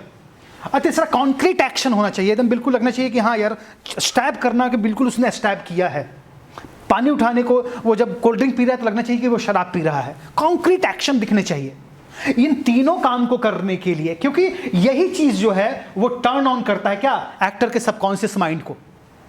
क्योंकि अभी हमने बात किया ना कि एक्टिंग मतलब है टू बस कॉन्शियस टू सबकॉन्शियस, चेतन से अवचेतन की यात्रा। चेतन समझते हैं ना, चेतन समझते हैं ना, अवेयर होना, अवेयर। अभी आप लोग अवेयर हैं क्या, अवेयर हैं आप लोग? हाँ है ना, मजा आ रहा है तो ये अवेयर होना है ना, ये अवेयरनेस जो है हमारा आता जाता रहता है ना, अवेयरनेस हमारा आता जाता रहता है ना, दिन भर में होता है ना। जैसे आप मान लीजिए कटोरिया सराय से यहाँ आते हैं रोज दिन, तो रास्ते में पूरा अवेयरनेस रहता है आपका, आता जाता रहता है ना, कि अभी जा रहे हैं, ये क्लास है, उसका टास्क पूरा नहीं किया है मैंने, तो वहाँ अवेयरनेस चला गया, तो उतनी देर में एक ठेला, 2 दुकान, 3 पेड़ बीत गए, है ना, हमें समझ में भी नहीं आया उसमें कौन सी चिड़िया बैठी हुई थी। क्यों? क्योंकि अवेयरनेस नहीं था। एक्टिंग करना मतलब है अपने अवेयरनेस को हमेशा रखना। इसीलिए बार बार रिहर्सल क्यों होती है, बार बार रिहर्सल क्यों करते हैं हम सीन का? एक रिहर्सल 1 महीने तक क्यों चलती है? अवेयरनेस को जगाने के लिए। अवेयरनेस को लाने का प्रोसेस क्या है? बार बार करना। जैसे ध्यान क्यों करते हैं आदमी जीवन में? ये जो आदमी लोग बैठ के ध्यान करते हैं ना, आधा घंटा, बाबा जी 12 घंटा 6 घंटे करते हैं, क्यों करते हैं? अवेयरनेस को लाने के लिए। आप जिम क्यों करते हैं? बॉडी बनाने के लिए नहीं, बॉडी को ट्रेंड करने के लिए, अवेयर करने के लिए कि हाँ तुम अब बड़े हो जाओ। लो, अब कहते हैं ना कि जब आप जिम करते हैं तो आपका इंस्ट्रक्टर बोलता है कि ध्यान रखना कि तुम बाइसेप कर रहे हो, मसल माइंड को अवेयर करने के लिए, अवेयर करने के लिए ना, बार बार उसको ध्यान दिलाने के लिए कि भाई तुम बाइसेप कर रहे हो, तुम ट्राइसेप नहीं कर रहे हो, जबकि ट्राइसेप भी लग रहा है करने में, है ना। जब आप ऐसे कर रहे हो तो ट्राइसेप भी जा रहा है या शोल्डर भी लग रहा है, लेकिन आप शोल्डर को ट्रेंड नहीं कर रहे हो, आप कहते हो बार बार मसल को कि नहीं तुम बाइसेप कर रहे हो। ये जो अवेयरनेस है, ये अवेयरनेस, ये एक्टर हमेशा याद रखता है कि मैं एक्टिंग कर रहा हूं, मैं रियल नहीं हूं, मैं एक्टिंग कर रहा हूं। और मैं एक्टिंग करके मैंने क्या करने जा रहा हूं? मैं आदमी को, जो कॉन्शियसली बैठा हुआ यहाँ आदमी है, इसको मुझे रशिया ले जाना है, या मुझे चाइना ले जाना है, या मुझे जापान ले जाना है, क्योंकि कहानी जो है जापान की है। सब कॉन्शियस में ले जाना। इस सब कॉन्शियस में कौन कौन ले जा सकता है? पहला जो है वो ग्रेट थ्योरी है, उसका नाम है मैजिक इफ। मैजिक इफ, जादुई अगर। कैसा अगर है? वो जादुई है, मैजिक है उसके भीतर। क्या मैजिक है उसके भीतर? वो कहता है कि मैजिक इफ के अंदर स्टेनिस्लॉवस्की कहता है कि मुझे क्या करना है मैजिक इफ करने के लिए। कहता है कि अगर मैं ये चंदन नहीं होता और अगर मैं राम होता तो मैं क्या करता। ये पहला थ्योरी है कैरेक्टराइजेशन करने के लिए। ये लिखने के लिए भी डायरेक्टर जो होते हैं, जो लिखते हैं स्क्रिप्ट, उनको भी मैजिक इफ की जरूरत पड़ती है, क्योंकि मैजिक इफ पहला थ्योरी है कि अगर मैं ये नहीं होता और अगर मैं वो होता। अभिनेता सोचता है, जैसे उसको रोल मिलता है, अच्छा ये तुगलक है, अगर मैं चंदन नहीं होता, अगर मैं तुगलक होता तो मैं क्या करता, और वहीं से बिहेवियर मिलना शुरू हो जाता है। अगर मैं, आप यहां बैठे हुए हैं और अगर अभी आप सोचिए कि मैं यहां का स्टूडेंट नहीं, मैं एक साइंटिस्ट हूं, और वो आप उसी तरह से बिहेव करना शुरू कीजिए, आप कैरेक्टर की तरफ चले जाएंगे। क्यों? क्योंकि आप अपने बारे में नहीं सोच रहे हैं, सेल्फ के बारे में नहीं सोच रहे हैं, आप यहां से अपने आप को एक कैरेक्टर के बारे में सोच रहे हैं, एक चरित्र के विषय में सोच रहे हैं। मैजिक इफ जो है वो आपको चरित्र की तरफ ले जाती है कि अगर मैं इस सिचुएशन में अगर मैं ये नहीं होता, अगर मैं वो होता तो मैं क्या करता। और जैसे ही आप ये सोचते हैं, आपको बिहेवियर मिलना शुरू हो जाता है। आपको बहुत कुछ सोचना नहीं है कैरेक्टर के बारे में। अभी ये नहीं कह रहा है कि आप अपने कपड़े पहनो, आप वैसा कलर का कपड़ा पहनो, आप दोस्ती करो वैसे लोगों से, आप जंगल में जाओ, 5 साल सन्यासी बनो, ये सब नहीं कह रहा है। वो कुछ नहीं कह रहा है स्टेनिस्लॉवस्की, एक ही काम कह रहा है, मैजिक इफ को अप्लाई करो कि अगर मैं सन्यासी होता तो मैं क्या करता। अब जैसे ही आप ये करोगे, आपका क्या होगा? इमेजिनेशन ऑन हो जाएगा। क्या होगा? आपका इमेजिनेशन में चले जाओगे ना, आप कल्पना करने लगोगे आप कि अगर मैं राम होता तो मैं क्या करता।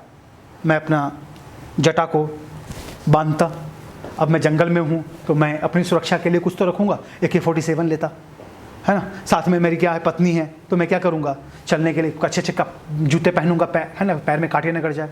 ये सारा बिहेवियर जो है वो अपने आप आपको मिलना शुरू हो जाएगा। इसके लिए आपको पूछने की जरूरत नहीं है कि चंदन सर, हेलो सर, मैं फ़ोन किया था सर, मुझे कैरेक्टर करना है, क्या करूँ मैं, अब मैं वहाँ से बता रहा हूँ, आप कर रहे हो। नहीं, किसी भी डायरेक्टर के ऊपर आपको डिपेंडेंट होने की जरूरत नहीं है। बस आपको उस स्क्रिप्ट को पढ़ना है, मैजिक के बारे में सोचना है, आप ऑलरेडी अपनी इमेजिनेशन में चले जाओगे और वो आपको ऑलरेडी आपको बिहेवियर मिलना शुरू हो जाएगा। बिहेवियर मिलना समझ रहे हैं ना, बर्ताव मिलना शुरू हो जाएगा कि मेरा कैरेक्टर कैसे बिहेव करेगा, मेरा कैसे कैरेक्टर बिहेव करेगा, ये मिलना शुरू हो जाएगा। ये जीवन में भी होता है। जैसे आप मेरे क्लास में बैठे हुए हो, आप किस तरह से बैठे हुए हो, ये सब कुछ आपको कैसे आया, क्योंकि आप ये सोचा है क्या कि अगर मैं स्टूडेंट होता तो मैं क्या करता। अभी ये क्लास को ख़त्म कर दिया जाए, ये दीवार यहाँ से हटा दी जाए, ये दीवार हटा दी जाए, ये दीवार हटा दी जाए, इसे एक प्लेग्राउंड बना दिया जाए और आप लोग को बोला जाए कि आप लोग फुटबॉल के प्लेयर हो, आप लोग तुरंत ही बदल जाओगे, आपका बॉडी लैंग्वेज बदल जाएगा। अरे सर छोड़िए सर, ये सब बैठना कुर्सी कुर्सी फेंकिए, बिल्कुल आते हैं जर्सी में और भागना उगना शुरू कर देंगे आप। क्यों? क्योंकि आपका मैजिक वहाँ बदल गया। आपने सोचा अपने लिए, आप अभी जस्ट इसी कमरे से आप बाहर निकलोगे, बाहर सड़क पे, और आपका मैजिक चेंज हो जाएगा, आपका बदल जाएगा, आपकी बॉडी लैंग्वेज बदल जाएगी। क्यों? क्योंकि आपने सोचा है कि अब मैं वो स्टूडेंट नहीं हूं। क्राफ्ट से बाहर निकलते ही आप सोचेंगे कि मैं वो स्टूडेंट नहीं हूं। आप मॉल जाएंगे, आपका कैरेक्टर चेंज हो जाएगा। आप हर समय कैरेक्टर बदलते रहते हैं, आपको ध्यान देना चाहिए अपने लाइफ के ऊपर। हर समय आपका कैरेक्टर चेंज होता रहता है, हर समय। आप अपने स्वयं की जिंदगी में अभिनय करते रहते हैं मगर आप अवेयर नहीं होते हैं। पहला मैजिक इफ है। दूसरा है given circumstances. Given circumstances, given मतलब दी गई या दिया हुआ, गिवन मतलब ऑलरेडी दे चुके हैं। क्या? सर्कमस्टांसेस। तो क्या क्या चीजें सर्कमस्टांसेस में दी हुई होती हैं, कुछ बता सकते हैं आप? 2 घंटे की क्लास होगी, आधे घंटे का ब्रेक हो गया, रॉनी पहली रो में बैठे थे। आप बता सकते हैं कुछ सर्कमस्टांसेस क्या क्या होती हैं? आपने तो कुछ फिल्मों की स्क्रिप्ट तो पढ़ रखी होगी, कुछ स्क्रीन प्ले पढ़ रखा होगा आपने, है ना?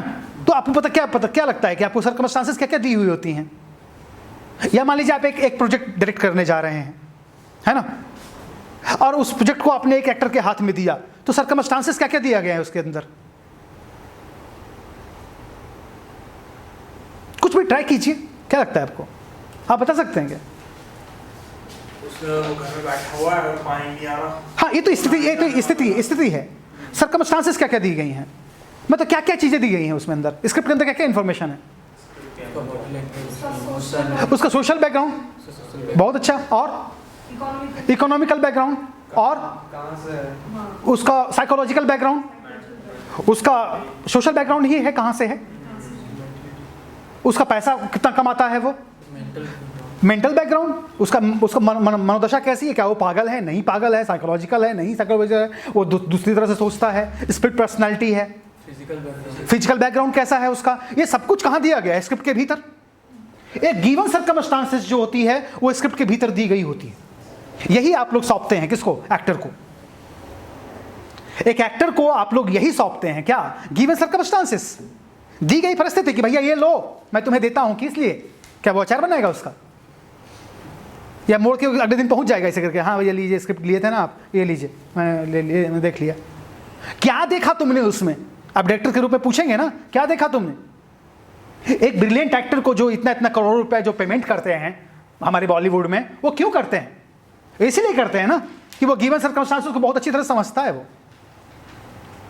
इस थ्योरी को वो इसलिए नहीं, हाँ वो स्क्रिप्ट दिया, हाँ सर बैठिए मैं आपको गिवन सर्कमस्टांसेस बताता हूँ, मैंने पढ़ा है क्राफ्ट में, नहीं, वो बताता है कि वो करके दिखाता है अपने ऊपर, क्या कि इसका इकोनॉमिकल बैकग्राउंड जो है वो एक गरीब घर का लड़का है। मैं कह यार मैं फटा हुआ कपड़ा पहन के जाऊंगा, है ना, मैं वो मुंबई के चौल की बात बोलने वाला है, उसका बातचीत ऐसा होगा, ए जा रहे लाए खा रहे लाए, है ना, वो ऐसा बात बोलेगा। देखिए रणवीर सिंह ने करके दिखाया है ना गली बॉय के अंदर, यार he is a brilliant actor यार, मतलब मेरे हिसाब से तो मतलब बहुत अच्छा एक्टर है।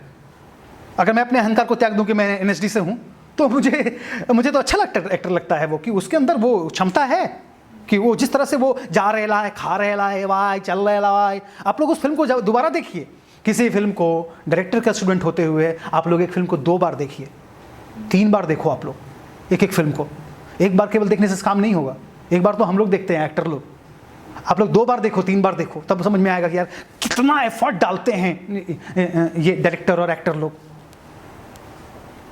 ये जो जोया अख्तर एक उस तरह की डायरेक्टर मैं देखा हूँ, मतलब मैं मेड इन हेवन 2 करने का भी मौका मिला था मुझे, एक सीन छोटा सा, तो मैं जोया अख्तर का देख रहा था। कितनी मेहनत करते हैं वो लोग, मतलब आप एक एक चीज़ पे डिटेल पे काम करते हैं। फूल है तो एकदम बिल्कुल सच का फूल, मतलब एक ट्रक फूल मंगवा कर रखा था मेड इन हेवन 2 करने के लिए। सीन मतलब बिल्कुल सही, एकदम रियल लगे, एकदम यथार्थ लगे सीन इसको करने के लिए। जो पकवान जो उसमें खिला रहे हैं एक्स्ट्रा लोगों को जो सेट पे है, उसके लिए भी जो मिठाई का क्वालिटी है वो बेटर क्वालिटी लेकर आए ताकि वो कैमरे के फ्रेम के अंदर सुंदर दिखे। गिवन सर्कमस्टांसेस मतलब है उस आदमी का सोशल बैकग्राउंड, उसका इकोनॉमिकल बैकग्राउंड, उसका फिजिकल बैकग्राउंड, और साथ में 2 चीज़ें और है, एक्टर का अपना सोच और डायरेक्टर का अपना निर्देशित करने का सोच भी गिवन सर्कमस्टांसेस के अंदर आती हैं। और ये जो आप स्क्रिप्ट देते हैं इसके भीतर वही देते हैं, आप गिवन सर्कमस्टांसेस देते हैं, जिससे एक्टर को बिहेवियर मिलता है कि मैं किस तरह का आदमी हूं, मैं किस तरह का बर्ताव करूंगा, मैं किस तरह का बात करूंगा, मैं किस तरह का कपड़ा पहनूंगा, मैं किस तरह की सोच रखूंगा, उसी से उसको बिहेवियर मिलेगा गिवन सर्कमस्टांसेस से। तो आप लोग एक स्क्रिप्ट जब तैयार करते हैं तो उसके भीतर आप लोग गिवन सर्कमस्टांसेस को तैयार करते हैं। किसी को यहां तक समझने में कोई प्रॉब्लम अगर है तो पूछ लीजिए, फिर बाद में मौका नहीं मिलेगा, है ना। तो ये गिवन सर्कमस्टांसेस के अंदर ये चीजें मिलती है। और गिवन सर्कमस्टांसेस के अंदर जो महत्वपूर्ण चीज है वो है 5W। 5W आप लोग लिख लीजिए, इसको बहुत इंपॉर्टेंट है आपके लिए। Who, what, when, where, why. ये भी गिवन सर्कमस्टांसेस के लिए है। ऐसा नहीं है कि who, what, when, where, why कुछ है, नहीं, वो गिवन सर्कमस्टांसेस को बनाता है। हु आर यू, कौन हो तुम, इसका मतलब पता चल जाएगा उसका सोशल बैकग्राउंड क्या है, किस बाप से पैदा हुआ है, कौन उसकी माँ है, कहाँ उसका भाई बैठा है, कौन से चौल में रहता है। हु आर यू, कौन हो तुम आध्यात्मिक हो कि चोर हो कि गुंडा हो कि बदमाश हो, किस तरह का बैकग्राउंड है, हु आर यू से पता चल जाएगा आपको।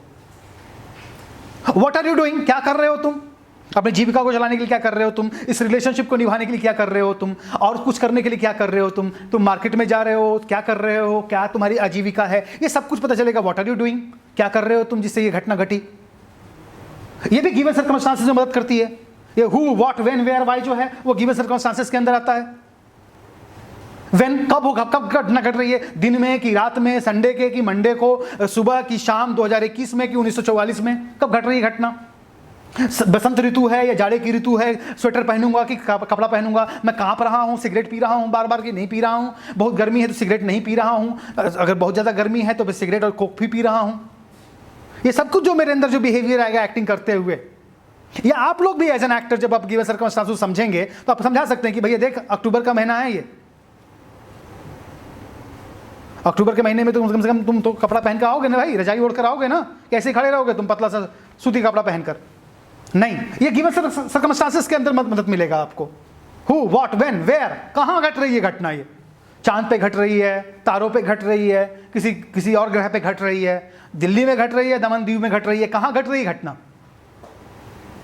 हाँ भाई, तुम ज़्यादा अग्री नहीं दिख रहे हो इस बात से, बहुत नाराज दिख रहे हो, ये थ्योरी क्यों आगे आया है। वन, वेयर, हाँ नॉर्मल है, वेयर, कहाँ घटना घट रही है, ये भी तो आपके मन में आएगा ना, अभिनय करते हुए, अभिनय करवाते हुए भी, और लिखते हुए भी, और लिखाते हुए भी। आपको जब आप स्क्रीन पे लिखते हैं तो सबसे पहले ऊपर लिखना पड़ता है प्लेस, डेट एंड टाइम, लिखते हैं ना आप, संध्या में घट रही है, सुबह घट रही है, स्थान कौन सा है, आप लिखते हैं ना स्क्रीन प्ले में। हम लोग एज एन एक्टर क्या करते हैं, सबसे पहले जाके देखते हैं कि घटना कब घट रही है, सुबह की शाम, जाड़े में कि दिन में, ये सारा कुछ वर्णन मिलता है स्क्रीन प्ले के भीतर। एक डायरेक्टर एक्टर के लिए ईजी कर देता है उस मैनुअल को लिखकर। हाँ, जब हम नाटक करते हैं तो उसके अंदर भीतर हम पढ़ते पढ़ते में खोजना पड़ता है, अच्छा सर, फिर हम पूछते हैं सर से, सर ये जाड़े की बात है क्या, सर बोलते हैं हाँ यार कॉस्ट्यूम में पता चल जाएगा जाड़े की है ना। लेकिन फिल्म स्पेसिफिक कर देता है उस चीज़ को, व्हेन को, वेयर, कहाँ घट रही है ये, वाई, क्यों घट रही है, वाई, क्यों घट रही है ये, क्या हुआ है, पीछे की कहानी क्या है। एक नया चीज़ जो लोगों ने जोड़ा है वो हाउ, कैसे करोगे, ये एक्टर के लिए है, ये एक्टर के लिए है, आपके लिए नहीं है। हाउ, कैसे करूँगा मैं, इससे बिहेवियर मिलेगा मुझे। समझ में आ रही है ना भाई, आपको समझ में आ रही है, आपको समझ में आ रही है, ओके, मैं सोचा आप बांग्ला जानते हैं तो हिंदी में समझ नहीं आई होगी। अच्छा ठीक है, तो हाउ ओके सीख चुका है, थोड़ा हिंदी सीख चुका है। एक टू हिंदी जाने, हाँ जाने जानी तो नेक्स्ट चैप्टर है अगर मैजिक समझ में आ गया, गिवन सर्कमस्टांसेस, इमेजिनेशन बहुत इंपॉर्टेंट चैप्टर है। और आप सबके लिए, डायरेक्टर हो या एक्टर हो, जो भी कुछ हम एक्टिंग में करते हैं वो इमेजिनेशन है, सब कुछ इमेजिनेशन है। जैसे मान लो उदाहरण के तौर पे जिंदगी का पहला कदम भी अगर मैंने ऐसे रखा ना, ये भी इमेजिनेशन है। बिना इमेज के कुछ भी संभव नहीं है। ये मेरा फोन जो यहाँ रखा हुआ है, इस फोन को जो मैंने उठाया और ये मेरा हाथ जो यहाँ तक गया, ये भी इमेजिनेशन है। अगर ये इमेजिनेशन में नहीं आएगा तो ये वहां जाता ही नहीं। आप लोग जिस तरह से सब बैठे हुए हो, सब आपका इमेजिनेशन है। आपका एक एक चाल, आपका ये कमरे से बाहर निकलना, घर जाना, घर का दरवाजा खोलना, सब आपका इमेजिनेशन है, सब आपका इमेजिनेशन है। उदाहरण के तौर पे मान लीजिए आप सड़क पे जा रहे हैं, है ना, सड़क पे जा रहे हैं, आपको रोड क्रॉस करना है। सबसे पहले आप रोड क्रॉस करते हैं, सबसे पहले आपका इमेज रोड क्रॉस करता है, सबसे पहले आपका इमेज रोड क्रॉस करता है। आप सड़क के इस पर खड़े होते हैं, गाड़ियाँ आ जा रही हैं, सबसे पहले आप यहाँ खड़े होकर क्या सोचते हैं, ये गाड़ी वहाँ तक है, मैं क्रॉस कर जाऊँगा। जब तक ये सोचते हैं आपकी मैं क्रॉस कर जाऊँगा, आप ऑलरेडी क्रॉस किए हुए होते हैं, आप ऑलरेडी क्रॉस कर चुके होते हैं। और बाद में आप बॉडी से केवल इमेज को फॉलो करते हैं। हम जैसे ही सोचते हैं कि यहां मैं बैठूंगा, इसका मतलब है मैं ऑलरेडी बैठ चुका हूं, ऑलरेडी मैं बैठ चुका हूं, तभी मैं बैठता हूं जाकर। अगर मैं नहीं बैठा हूं तो वहां पर एक्सीडेंट हो जाएगा। इसीलिए देखते हैं जिस आदमी को क्रॉस नहीं कर पाता है रोड को, उसका एक्सीडेंट हो जाता है। क्यों? क्योंकि उसका इमेज जो है फंस जाता है रास्ते में, वो समझ नहीं पाता कि आगे जाऊं कि पीछे जाऊं। इमेजिनेशन, एवरीथिंग आर्ट, इसका मतलब है इमेजिनेशन है, एवरीथिंग इमेजिनेशन। कौन जानता है कि तुगलक का घर कैसा था? कौन जानता है कि वो ऐसे ही बोलता था, उमंगों भरी उम्र है, पूरे आलम को फतह करने के ख्वाब देखने? कौन पागल तुगलक था जो ऐसे बोलता था, उमंगों भरी उम्र है? वो तो ऐसे ही बोलेगा ना, उमंगों भरी उम्र है, पूरे आदमी तो ऐसे ही बोलता है। लेकिन इमेजिनेशन, इमेजिनेशन ही है ना कि आप देखते थे पुराने जमाने में राजा जो होता तो वो हाथ पीछे ही बांध के घूमता था, ऐसे ऐसे, ये तलवार पे ही हाथ रहता था। ये क्या है? इमेजिनेशन ही तो है ना। कौन आदमी होगा जो दिन भर तलवार पे हाथ रखेगा? हाथ दुख नहीं जाएगा उसका, लेकिन रखता था वो। क्यों? क्योंकि इमेजिनेशन, कल्पना। हम लोग कल्पना का गेम खेलते हैं, कल्पना से रुपया कमाते हैं हम लोग, हमारे इमेजिनेशन से लोग। अभी आप वो फिल्म कौन सी है जो जिसमें जो एलियन के बारे में है, मगर जिसके अंदर एलियन जो है वो रिंग जैसा दिखाया गया है? कौन सी फिल्म है वो? अराइवल। आप अराइवल से पहले जानते थे कि एलियन ऐसा भी हो सकता है ना? अब है ना भाई, वो अराइवल में दिखाया गया है कि जो पहले एलियन हम लोग सोचते थे कि आदमी जैसा ही होगा, ऐसे करके चलता हुआ आएगा, हाँ हाँ करके लड़ेगा, ऐसे ही सोचते थे ना। लेकिन अराइवल में दिखाया गया कि वो ऐसा नहीं है, वो गोल है, रिंग है।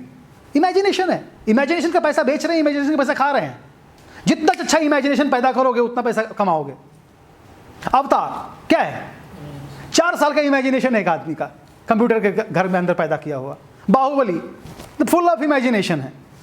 जितना अच्छा इमेजिनेशन करोगे उतना पैसा कमाओगे, उतनी अच्छी गाड़ी होगी, घर होगा, पत्नी होगी, बच्चा होगा। हाँ होगा ही ना, क्योंकि इमेजिनेशन का गेम है।